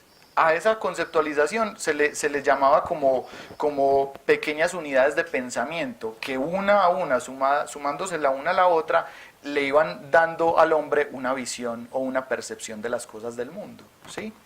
Y es muy parecido a lo que Dios nos dice. Dios es fuerte en eso y dice, usted está conmigo y va a hacer cosas mías, no está conmigo y va a hacer cosas contra mí. Dice también, el que es espiritual, las cosas del espíritu entiende, el que es de la carne, las cosas del espíritu y las cosas de la carne hace, ¿cierto? Muy parecido a lo que nos decía, a lo que decían estos mismos personajes. Entonces, la mente, como les decía, nos estorba bastante. Sin embargo, también decían los filósofos que nosotros, y personas no creyentes siquiera, que por más que nosotros tuviéramos conocimientos, que por más que nosotros tuviéramos como bases o ideas o concepciones de lo que es el mundo, el hombre tiene algo que lo hace como un ser privilegiado, y es la capacidad de decidir. Es decir, basado en la información que tiene, el hombre tiene algo así como un dominio propio que le permite hacer caso a lo que le están diciendo o buscar más información. Cuando nosotros nos acercamos a Dios, como les decía, la lógica nos va a hacer, sobre todo a los hombres. Si ustedes se dan cuenta, los hombres por lo general, no es una regla, pero el hombre por lo general es más racional que la mujer. La mujer es, ay, toda enamoradita y eso para donde le diga el corazón. El hombre es más de pensar. Por eso a las mujeres se les da más fácil la fe. Porque usted, una mujer, Dios la enamora y Dios le dice, crea, y la mujer, hágale, ¿por dónde nos tiramos que yo vuelo? Eso no le pasa nada, sino que lo digan las mujeres del grupo, todas las que conozco son así. Dios les dice algo y eso no mide en consecuencia, tiraron por un volado y vaya y venga. En cambio uno como hombre, haga esto y uno, uy, pero es que, no, espérate, porque yo tengo que analizar, si será Dios, no será Dios. Se pasa uno como 3 días pensando si será Dios, no será Dios. Arranca uno que sí, que no, y al fin de cuentas no termina haciendo uno nada. En esa medida a unos nos afectan más unas cosas que a otras. Yo he encontrado algo en esta disyuntiva en la que muchas veces me he encontrado con Dios a la hora sobre todo cuando fue esa fe inicial para creer en Él, pero también todo lo que ha sido el utilizar esa fe después de haber creído en Él. Me he dado cuenta que el camino, y eso, más que me he dado cuenta, yo creo que es algo que me ha sido revelado, porque la Biblia lo dice, que el camino del cristiano es un camino de una constante negación a uno mismo. Una constante negación a mí mismo. Y les voy a poner un ejemplo. Cuando, digámoslo así, cuando me iba a acercar a Dios, yo tenía muchas dudas de lo que Dios era. Y empecé a leer mucho la Biblia y a estudiar mucho. Y yo veía todo lo que ahí decía, pero seguía teniendo muchas dudas de lo que Dios era. Y de si sí o de si no, yo como que creía y como que no. La lógica me da un montón de explicaciones. Antes de yo acercarme a Dios, empecé a estudiar muchas cosas, muchas cosas que me parecían muy interesantes. El poder de la mente, estuve con unos médicos budistas, medicina trascendental, en fin, un montón de cosas. Y me di cuenta que todo eso que había conocido en el mundo, cuando llegué a Dios me estaba estorbando, porque Dios me decía algo, pero ahí mismo toda esa información salía como a tratar de controvertir todo lo que Dios había dicho. Entonces yo me encontraba como que iba caminando por ahí, Dios me decía algo, y yo, ay, güey madre, y después me llegaba toda esa información, y yo, pero es que esto también se puede explicar así, ¿qué hago? Entonces la lógica me impedía mucho. Y empecé a darme cuenta que en la medida en la que yo me negaba a ese razonamiento propio, es decir, renunciaba a eso, decía, por más que esto me parezca lógico, lo voy a dejar de lado, y aplicaba lo que Dios me estaba diciendo, luego me daba cuenta que esa misma lógica que había dejado de lado, una vez yo había comprobado lo que Dios me había dicho, aparecía y me decía, ve, la fe sí tenía razón. Uno a veces piensa que la fe es ilógica. No, lo que pasa es que la lógica no entiende la fe y hay que enseñarle. Pero cuando usted a la lógica le enseña lo que la fe le está queriendo decir, la misma lógica va a dar testimonio que esa fe o lo que la fe le estaba diciendo era totalmente cierto. Nosotros nos vemos en la vida con Dios como en un juego de inversiones, como jugando Monopolio. Usted está jugando Monopolio y le queda una platica, entonces usted decide si construye casitas o si es muy aventado y levanta hoteles de una vez con todo lo que tenga y se arriesga a un ratico a quedarse sin plata. Y con Dios es más o menos lo mismo, todo se trata de inversiones. Usted que está invirtiendo su vida, totalmente su vida, cada vez que Dios le dice algo, usted tiene la oportunidad de arriesgarse en esa inversión, invertir su vida en lo que Dios le está diciendo o quedarse con lo que usted tiene. La cosa es que no he conocido a la primera persona que haya invertido en Dios y venga a decir después que la embarró. Ni uno he conocido. Entonces, cuando ya nosotros renunciamos a esa lógica y creemos en Cristo, el Espíritu Santo nuevamente vuelve a habitar en nuestro corazón. La fe es lo que nos garantiza la entrada por esa puerta.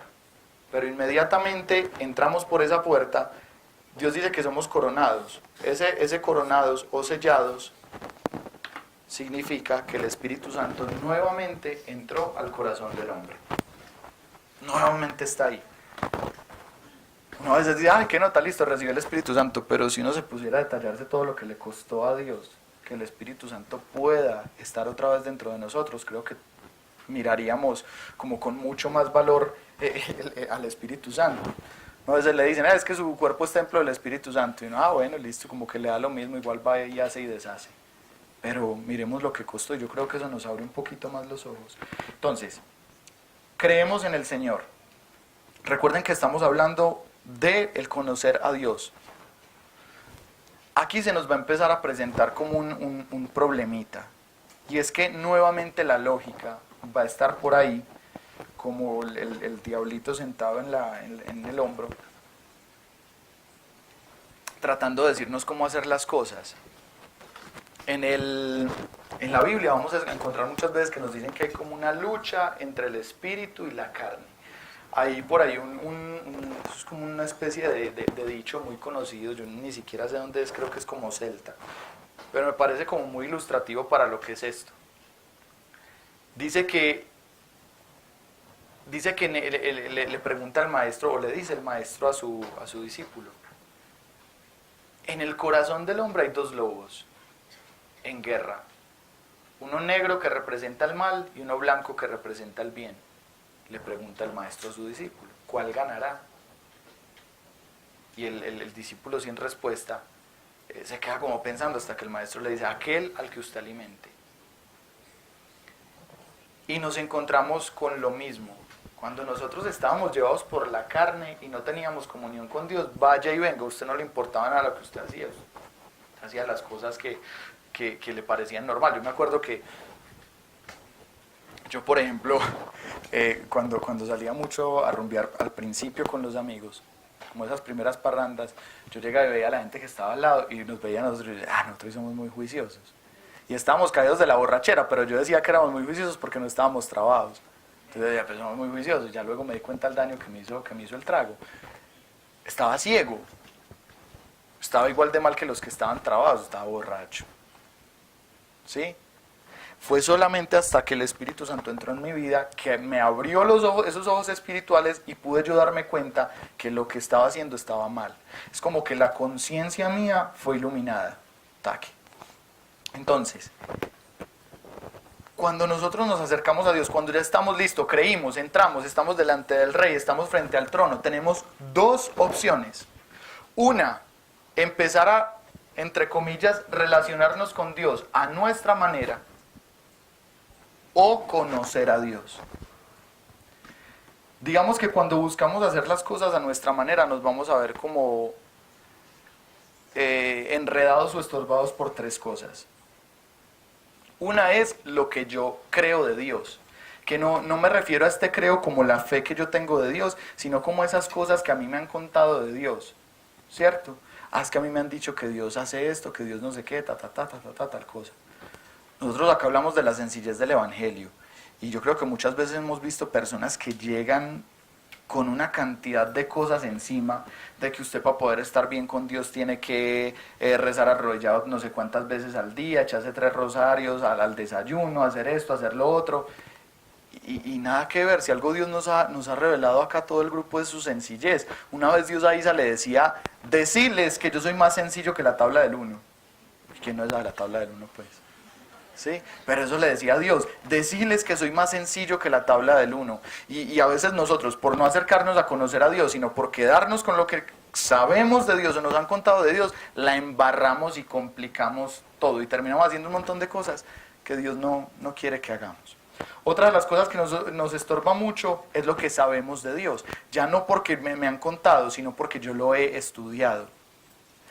En mi vida, en mi relación con Dios, esa fue la que más daño me hizo. Porque resulta que cuando a casi todo el mundo cuando se va a acercar a Dios le dice, tengo una intimidad con Dios, ore. Y empiezan a pasar un montón de cosas. A mí me dijeron otra cosa. A mí me dijeron, lea la Biblia. Y yo, bueno. Entonces yo me acuerdo que yo más triste que un berraco, porque Dios me cogió a mí en la flor de la depresión. Y yo llegué y cogí la Biblia y yo dije, bueno, ¿esto cómo se lee? No tenía quien me enseñara. Entonces yo dije, pues un libro se empieza a leer por el principio. Entonces agarremos por el principio y empecé a leer Génesis, que no, Éxodo, que no, Levítico. Y ya la cosa empezó a poner muy pesada. Números, Deuteronomio. Y yo, ay, jue madre, me embale. ¿Qué es esto tan bravo? En pocas palabras, todo el Antiguo Testamento me decía, usted tiene que cumplir mínimo 613 normas, entre normas, preceptos y mandamientos. Debe ser perfecto.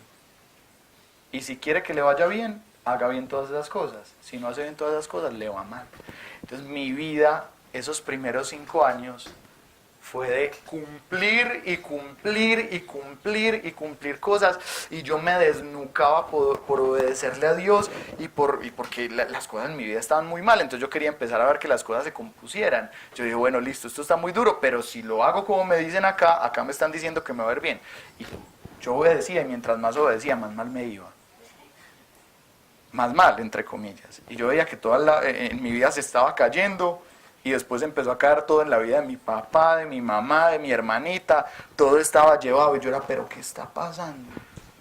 Y yo no entendía, y entonces yo decía, bueno, ¿será que estoy entendiendo algo más de Dios? Entonces volví a leer todo lo que ya había leído, tratando de darme cuenta si es que en algún momento había cometido un error. Si había tomado un concepto errado, si debía replantear las cosas, y esos 5 primeros años se me fueron en función de eso, en función como de prueba y error, y terminé frustradísimo porque no encontré nada, y no veía nada de Dios en mi vida, aunque Dios sí estaba haciendo en mí. Una de las cosas que más daño nos hace a nosotros cuando no tenemos una buena relación con Dios es que nuestra imagen delante de Dios está distorsionada, como lo decíamos ahorita. Y esa distorsión de nuestro propio ser nos lleva a ser personas que no somos y a tener un montón de padecimientos que en realidad no deberíamos tener. Cuando yo no encuentro valor en mí mismo, trato de encontrar valor en las cosas o en las personas o en todo lo que se presente por ahí. Y Dios a través de la relación va restaurando ese valor, pero de cierta forma Él necesita que yo, así como Él me abrió las puertas para que yo entrara, yo también le abra las puertas para que Él entre. Entonces, si yo me encuentro ante el trono ya espiritualmente hablando, y me dirijo a Dios o me acerco a Dios como yo considero, como me han contado que es Dios, como yo estudié que era Dios, o otro, y este es el tercer punto, como yo quiero, la embarro. Esta es otra de las cosas que uno ve que más daño le hacen a las personas cuando llegan a los pies del Señor. Y es que llegan a Dios y te dicen, yo creo en Dios,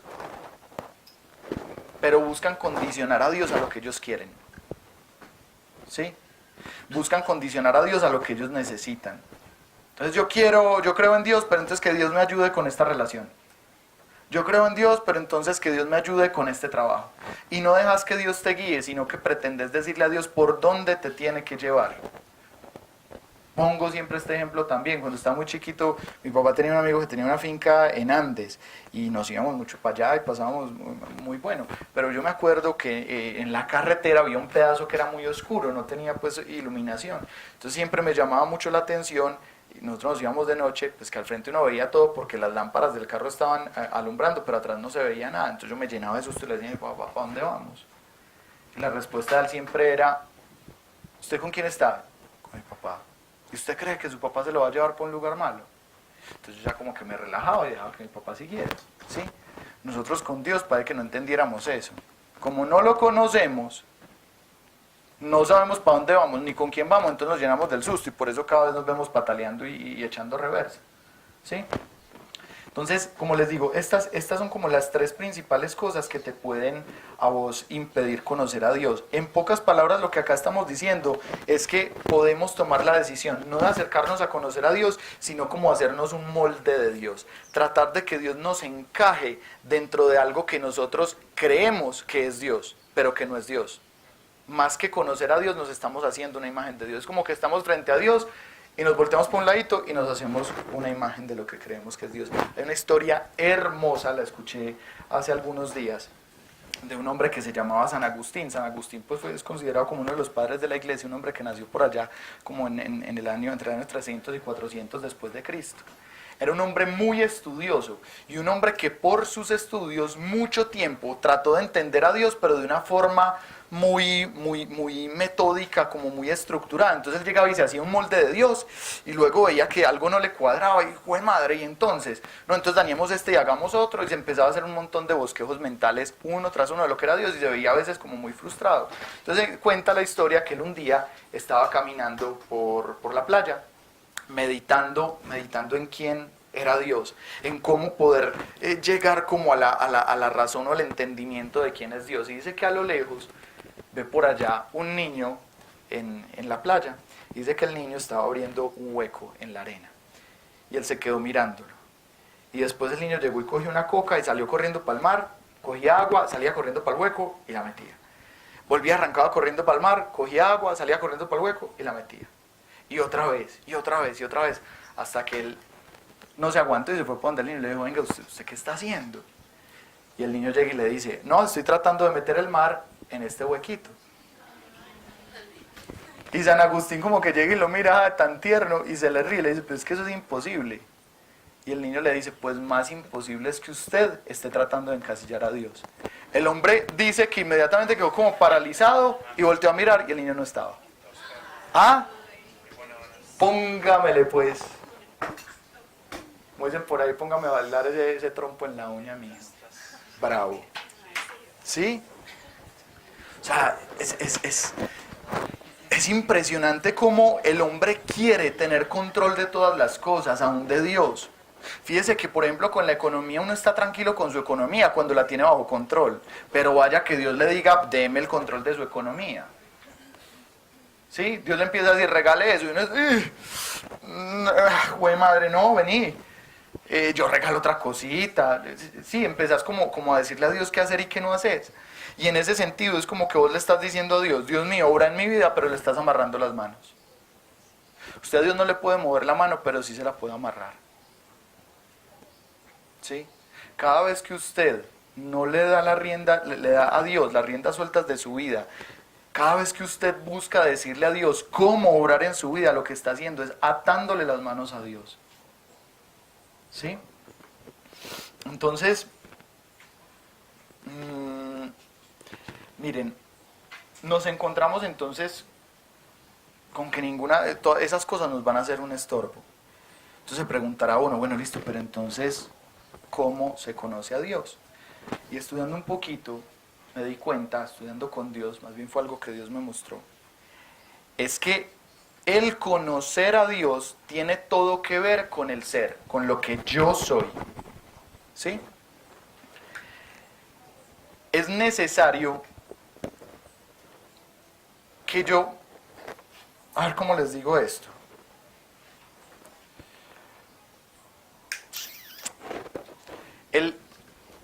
El verdadero conocimiento se da, el verdadero conocimiento de Dios, cuando yo expongo mi ser a la naturaleza de Dios.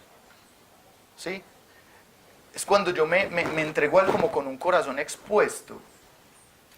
Dios dice que él ama al quebrantado de corazón. Yo me acuerdo que en ese tiempo de depresión, cuando yo ya había buscado en todos lados y no sabía qué hacer, no había buscado en Dios, y llegaron y me hablaron de Dios, para mí Dios fue como esa última opción. Yo decía, si no es esto, ya no hay nada más que hacer. Entonces cuando yo me acerqué a Dios, quise acercarme sinceramente. No tenía nada que esconder, necesitaba que Él me ayudara en algo, no en todo. Mi vida estaba desbaratada por completo. Entonces necesitaba como pararme delante de Él y mostrarle todo. Yo ahorita les decía que no vi cosas de Dios, les dije, pero en realidad sí hacía cosas Dios, sino que ese problemita con la identidad que yo tenía, me tenía como ciego. Una de las cosas que Dios hizo fue que después de casi 4 años de yo estar luchando contra la depresión, Dios llegó y sanó mi depresión en cuestión de por ahí que 2 meses, pues de días. Después de yo estar encerrado en una pieza, con blackout abajo, sin querer salir de ahí para nada, tirado en una cama, no quería que nadie me hablara, no quería tener contacto con nadie, me daba pereza quedarme en la casa, todo estaba mal para mí, dentro de mí. Dios llega y recuerdo que en una noche la depresión, ¡paf!, se desapareció como si hubieran soplado un polvito que había sobre la mesa. Si yo al día de hoy miro atrás y busco entender qué estaba pasando en ese momento, entiendo la clave que hubo en mí y que de una u otra forma permitió que Dios trayera sanidad a mi vida. Y es que dejé a Dios ser Dios. Me desnudé delante de Él. Literalmente me empeloté. Mi corazón no tenía nada que esconder, le estaba llevado. Entonces yo creo que cuando me senté a hablar con Él no hice sino vomitar y vomitar, pues no físicamente, pero digámosle así, la chorrera de palabras, de todo lo que yo le decía que me estaba pasando, lo que sentía, lo que me dolía, la frustración que tenía de la vida, que me quería matar porque me quería matar, no le encontraba sentido a la vida, el daño que me habían hecho, el haber perdido la pierna, todo se lo conté. Y ese corazón desnudo, al desnudo delante de Dios, permitió que Dios llegara y actuara. Todo lo que yo fui, lo expuse delante de Dios. Y al ser yo expuesto a la luz de Dios, inmediatamente empiezo a tomar la forma de Él. Al principio decíamos que Dios nos había creado a su imagen y semejanza, ¿sí? Y que esa imagen y semejanza se empezó a perder cuando hubo esa ruptura de la relación. Cuando mi relación se restablece con Dios, yo vuelvo a ser conformado a su imagen y a su semejanza. Nuevamente empiezo a parecerme a Él, ¿sí? A dejar que Él obre y que Él actúe en mi vida.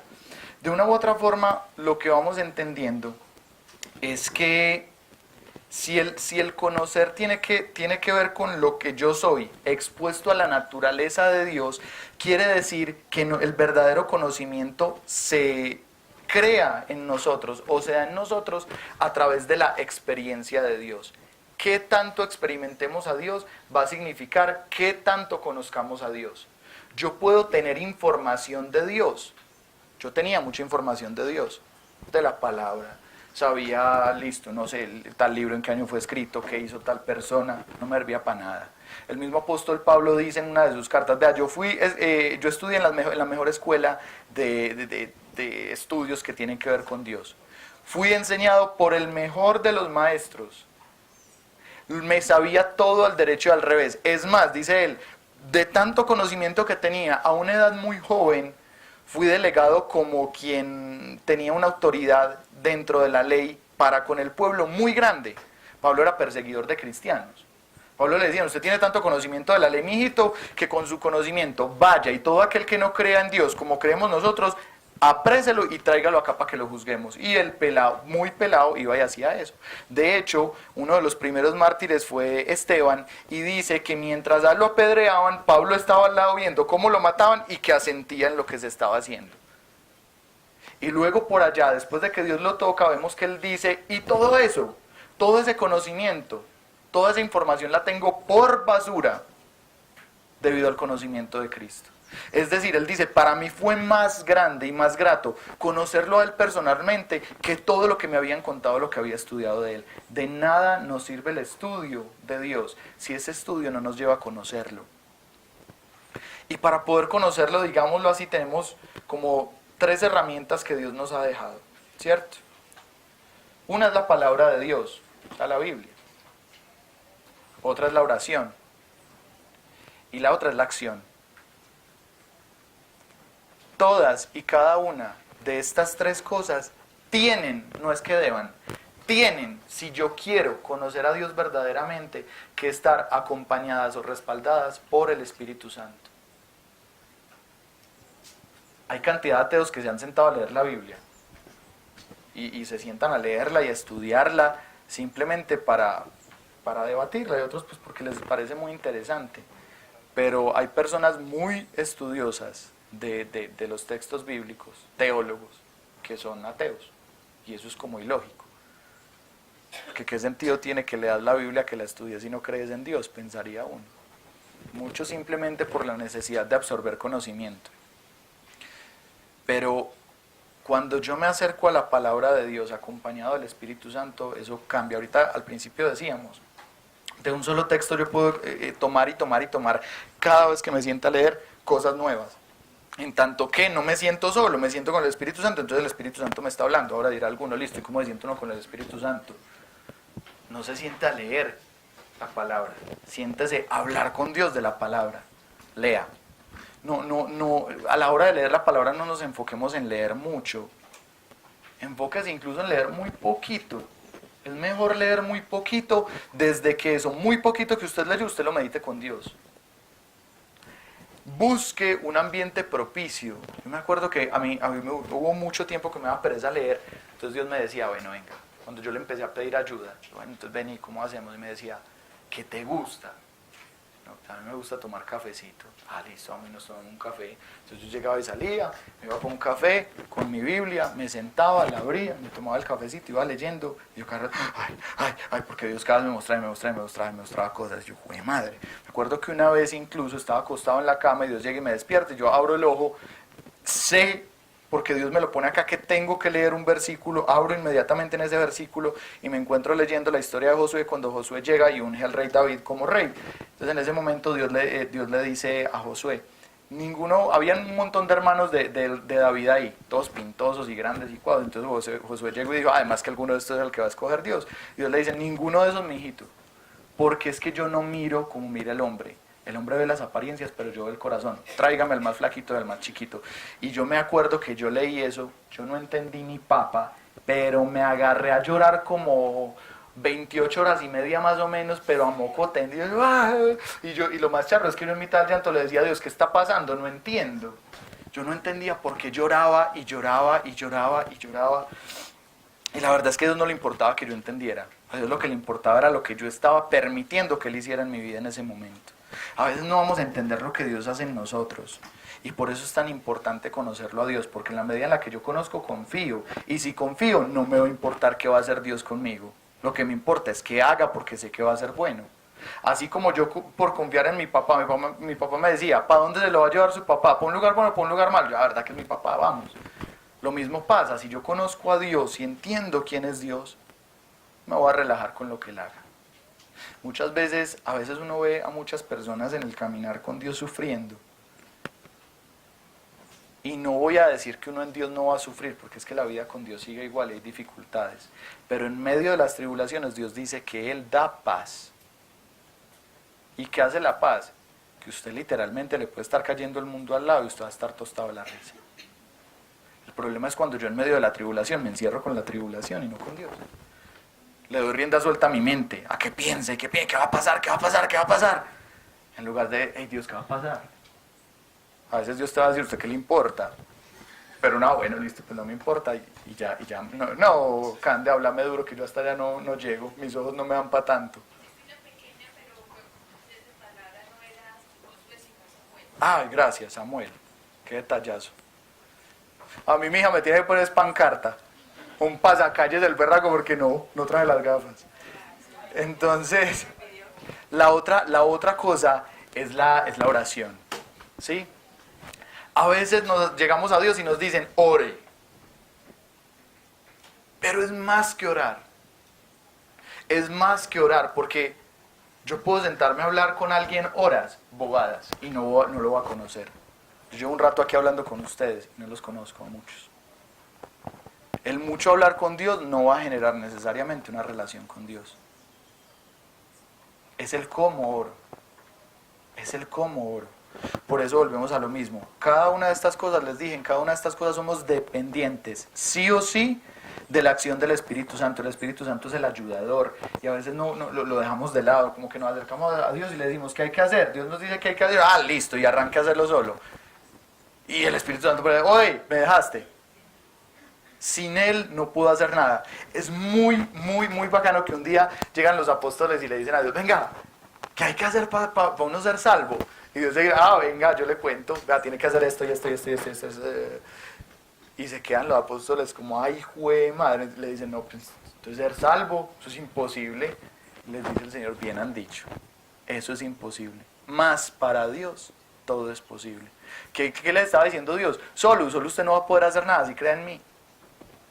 Usted necesita creer en mí y acompañarse de mí en todo momento, caminar conmigo en todo momento. ¿Cuántos de nosotros en la semana, en las cosas que hacemos, somos conscientes de que Dios está ahí al lado de nosotros? Yo me acuerdo que hubo un tiempo donde bueno, teníamos una demanda. Y eso es muy harto. Yo me acuerdo que nosotros pues fuimos los que instauramos la demanda, pero claro, la parte demandada se va a defender. Entonces la forma de defenderse es como tirar poner en duda todo lo que estás diciendo. Y a mí me da una rabia porque yo decía, pero lo que yo estoy diciendo es cierto. ¿Cómo van a poner en tela de juicio lo que yo estoy diciendo? Y a mí me da una ira mala por dentro. Tanto que de estar en citación yo ya no quería ir a nada. Y un día le empecé a decir a Dios, Señor, estoy muy aburrido, mira todo lo que está pasando. Y me va diciendo, Sebas, ¿y por qué no vas conmigo? Y yo, ve. Claro, yo creía en Dios, pero me iba solo. Entonces, y era muy charro, porque yo tenía el vicio, por ejemplo, cuando iba para la universidad, esto lo he contado mucho, que para ser consciente, para hacerme consciente de la presencia de Dios al lado, llegaba y abría la puerta del copiloto, montaba a Dios y le ponía el cinturón de seguridad y todo para que no le pasara nada y arrancaba. Pero entonces como que arrancaba con Dios en el carro y no lo bajaba ya después, yo lo dejaba montar, espéreme. Le abría la ventanita y todo para que respirara. Y Dios me empieza a decir, lléveme, entonces, listo, y veo yo que me empiezo a ir para esta citación, y empiezo a ser consciente de que Él está conmigo, y todo cambió tanto, y entonces ya cambiaba en esto, entonces ya lo quería aplicar en otra cosa, empezaba a ser consciente de que Dios estaba conmigo, es decir, ya no llegaba a la casa a hablar solo con Dios por la noche, sino que en el día lo hacía parte de todo lo que yo hacía, incluso a veces cuando la embarraba, en mitad de la embarrada, yo sentía que Dios estaba mirándome, ay, pucha, y Dios me decía, no se esconda, hágame parte de su pecado, usted quiere dejar su pecado, hágame parte de él. No quiere decir, venga, vamos a pecar Dios, no, sino, la estoy embarrando, no soy capaz de refrenarme, Señor, mira, sí, estoy haciendo esto, necesito que estés conmigo, necesito que me saques de acá. Entonces miren que no es la oración, no es hablar por hablar. ¿Cuántos de nosotros en nuestra oración le hemos preguntado a Dios, ¿cómo estás? Bueno, no pienses, Dios está bien. ¿Qué te gusta? ¿Qué querés que haga hoy? ¿Para dónde vamos? Muchas veces nuestra oración se remite a, Dios mío, es que necesito esto, me está pasando esto, pedirle, y pedirle es necesario. Pero pedirle cosas a Dios no necesariamente nos va a llevar a conocerlo, es experimentarlo. Es experimentarlo, por eso él nos deja como una analogía para eso, y dice que es como si él fuera el esposo y nosotros la esposa. Para el hombre es muy duro sentirse esposa porque se siente uno como raro, pero Dios nos deja ese ejemplo, es decir, busquen que entre ustedes dos haya ese compañerismo, es decir, entre Dios y vos se dé esa unión, que no sea simplemente ven y oro, tengo 5 minutos para Dios por la noche, sino que Dios haga parte de todo. Yo me acuerdo que una vez me metí tanto en esto, y me duele mucho que me dejé sacar de ahí, que yo ya estaba como tan compenetrado con Dios que me estaba hasta asustando, porque yo le decía a Dios, ya no quiero estar con nadie. Es que no me provoca sino llegar a la casa y encerrarme con vos. Y la gente me dice que salgamos y me estorba, porque yo pensar que estoy hablando con la gente me significa a mí que estoy perdiendo tiempo para hablar con vos. Y yo me acuerdo que yo salía con los amigos, y yo siempre me hacía en la silla de atrás para acostarme, me ponía a mirar el cielo, a hablar con Dios ahí en la cabeza, y todo el mundo era, pues, ¿usted qué le está pasando? Yo, no, bien. ¿Estás bien? Yo, bien. Pero pues, mínimo más de uno pensó que estaba por abrir la ventana y tirarme por ahí. Que yo era ido, pues, pero como absorto de las cosas, pero, perdón, en la medida en la que le empecé a abrir el corazón a Dios, Dios empezó a entrar. Y es que si no es así, no va a haber nada. Si no es así, usted por creer en Dios va a ser salvo, pero no va a haber nada. Va a disfrutar de la bendición de Dios, pero no va a conocer a Dios. A veces pensamos que las personas que reciben mucha bendición de Dios están muy bien con Dios. No necesariamente. No necesariamente. Dios habla por eso de las bendiciones como una añadidura, como algo que Él da después. En estos días Dios me decía, Sebas, el verdadero propósito de la vida es conocerme y disfrutarme. Todo lo demás es adorno. Todo lo demás es adorno. Lo que yo te pueda dar es un adorno. No te quedes con el adorno. Quédate conmigo. A veces nosotros estamos más dependientes o más ansiosos de la bendición de Dios que de conocer al que nos bendice. Y eso es un problema. Y el tercer punto es la acción. ¿Qué quiere decir acción? O podríamos decir acción o dependencia de Dios. Que lo que Dios me reveló en la palabra, lo que Dios me está diciendo que haga en oración, yo lo aplico. Ahorita decíamos, es por la experiencia que se genera el conocimiento. Es como que a través de la experiencia, lo que yo conozco de Dios se asienta en mi ser y se vuelve una verdad. La experiencia se da solamente si yo aplico las cosas de Dios en mi vida. Recuerdo la vez que a mí me empezaron a hablar de los diezmos o de que Dios multiplicaba lo que uno le daba. Y pues, como siempre en las cosas de Dios, cuando uno le hablan de plata, uno como que se eriza. Y la mente me decía, te van a robar, tal cosa. Pero nuevamente el Espíritu Santo me dijo, haga el ensayo. Yo, listo. Entonces, la conciencia o la mente, el razonamiento para la porra, y me acuerdo que llegué y entré a la casa y cogí un par de zapatos nuevos, me los habían acabado de regalar. No, ya estaban usaditos. Uno estaba usado, el otro estaba nuevo. Entonces, llegué yo pues y cogí el par de zapatos, taque. Y di el menos gastadito. Cogí un pantalón y cogí una camiseta. Los empaqué y los regalé. No pasó una semana cuando zapatos nuevos, 2. Pantalones nuevos y camisetas nuevas. Yo, ¡ay, jue madre! ¡Ay, vamos a regalar todo lo que hay! ¡Mami! Empaque la nevera que la vamos a regalar, mami. Todo. Entonces volvemos a lo mismo.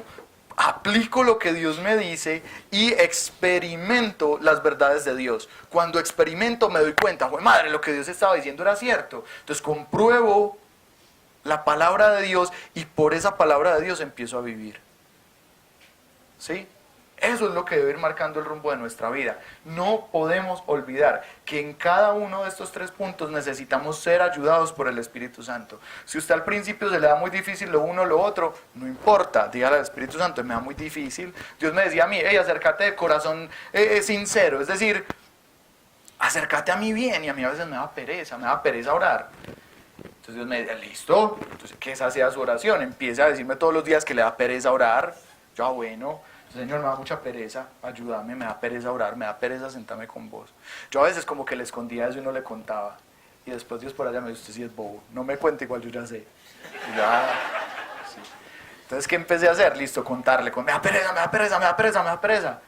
Y de un momento a otro ya me dan unas ganas, las berracas, que empezó a pasar lo que les dije ahora, yo no quería salir de donde Dios. En ese sentido el Espíritu Santo es ayudador. Usted necesita algo, pídale. Pero es que a veces pedimos más lo que no necesitamos que lo que necesitamos. A veces pide uno más el celular o el carro que la presencia de Dios. Y con respecto a esto,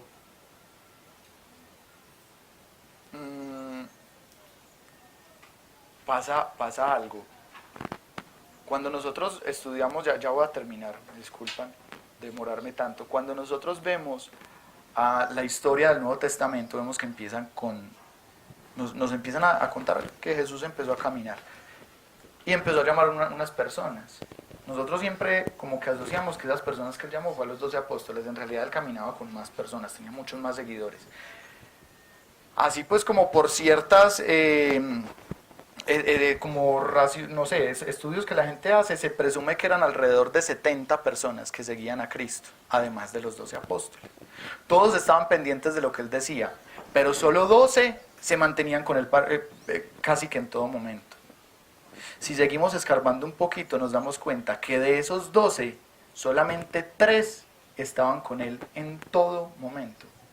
Pedro, Jacobo y Juan. De hecho, habían momentos donde los milagros más fuertes de Cristo, y Cristo le decía a los apóstoles, a los discípulos y a todos los que lo seguían, sálganse y quédense solamente Pedro, Jacobo y Juan. Y uno dice, pues este man, ¿qué? Favoritos, pues. En estos días escuché una frase que me encanta, porque uno lee eso y uno piensa, Dios tenía 3 favoritos. Y alguien dijo, Dios no tiene favoritos, Dios tiene íntimos. Eso marca la diferencia. Eso marca la diferencia. Dios no va a seleccionar a alguien por encima del otro. Dios dice, Él no hace acepción de personas. Sería ilógico entonces si pensáramos que Él escogió a estos 3 simplemente porque le agradaban más. Dios escogió a estos 3 porque eran los que más pendientes estaban de Él. Eran los que lo seguían. Y es más, si escarbamos otro poquito, nos damos cuenta que de esos 3 había uno que parecía ser más especial que todos, Juan. De hecho, nos cuenta uno de los evangelios que cuando Cristo hablaba y predicaba, se sentaba por ahí en la casa, Juan tenía la conchuda de que llegaba y se le recostaba encima. Creo que hasta se le dormía. Los otros lo veían como con ese respeto, ese misterio y ese, es que es el Señor. Y Juan era, el Señor, es que es mi papá. Y se le tiraba encima. Y miren, una de las cosas que va a empezar a pasar en la medida en la que conocemos a Dios es que Dios cada vez, para con sus hijos, va a ser más papá que Dios. Uno siempre se acerca a Dios y lo ve por allá como en la porra, Dios, Dios, Dios. Y uno llega y se arrodilla y todo santico y toda la cosa.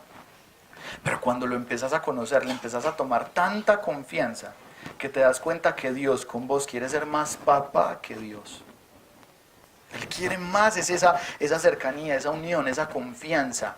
A veces ese hecho de saber que Dios no lo vamos a poner en tela de juicio, eso lo sabemos, es una verdad. No es como condicional el hecho de que sepamos que Él es Dios. Pero a veces pensar que Él es Dios como que nos impide entrar en confianza con Él. Es como si nos estuviéramos relacionando el que trabaja con su jefe. Que usted lo puede conocer y lo puede querer mucho, pero siempre es la distancia porque es la autoridad. Y en Juan no veíamos eso. Juan era, venga, yo me recuesto acá. Es mi papá. A ese punto debemos buscar llegar nosotros. Al punto de ser íntimos de Dios. Las puertas están abiertas y el que quiera puede entrar. El que quiera. ¿Depende de qué? De tu disposición. Porque ya no podemos decir ni siquiera que las ganas. Yo les dije ahorita, yo no tenía ganas. Pero ¿qué hice? Le empecé a pedir las ganas a Dios y me las dio. Dios, nosotros no podemos dar nada. Aún la fe que tenemos, Dios nos la da.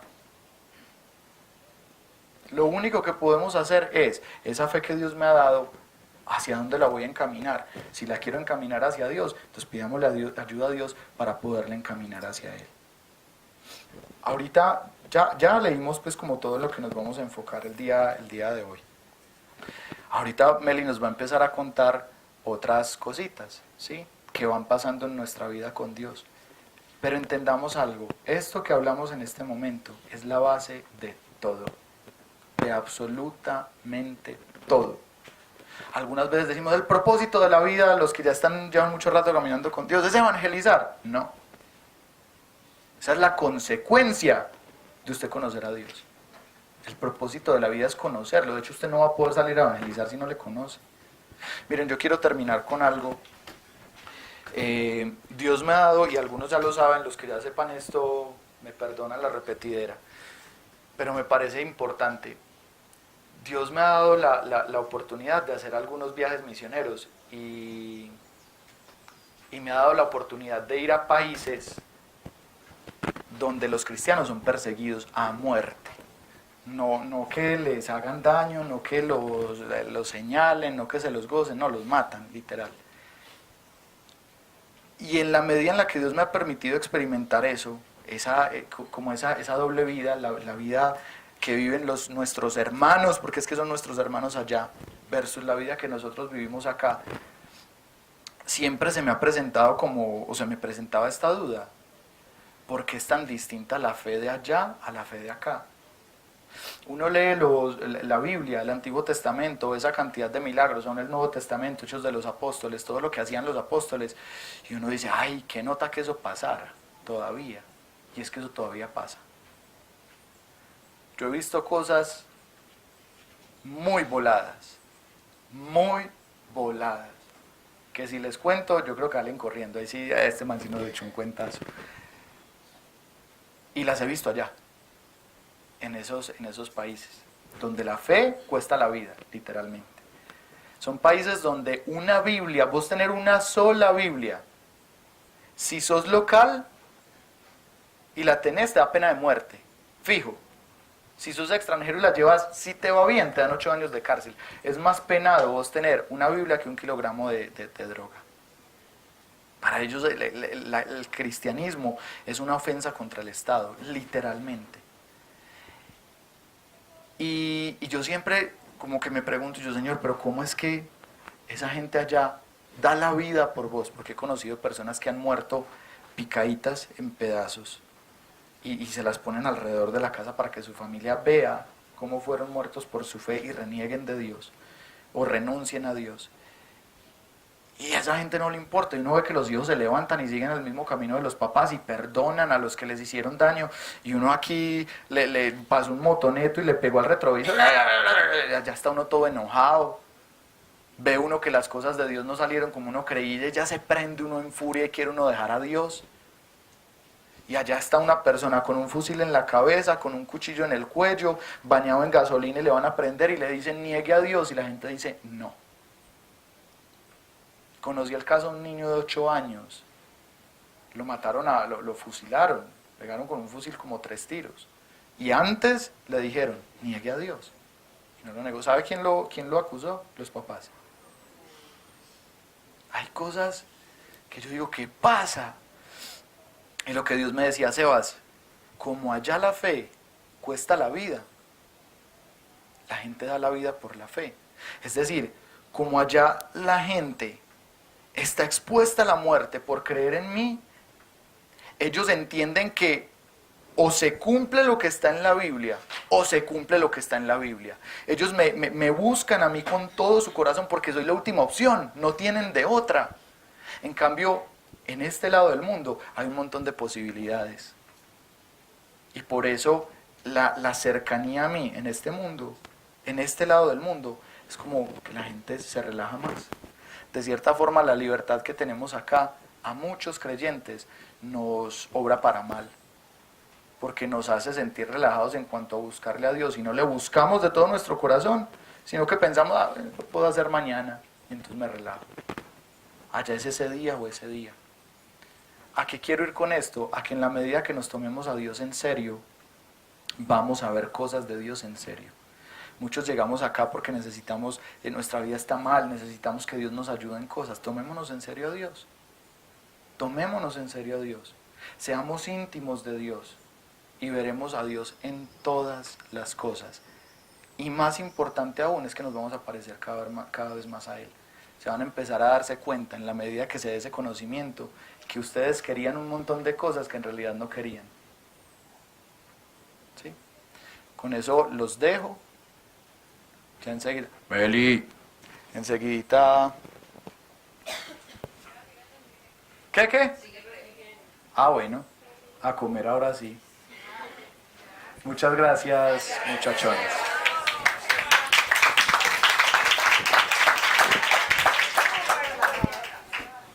Ay, mi madre.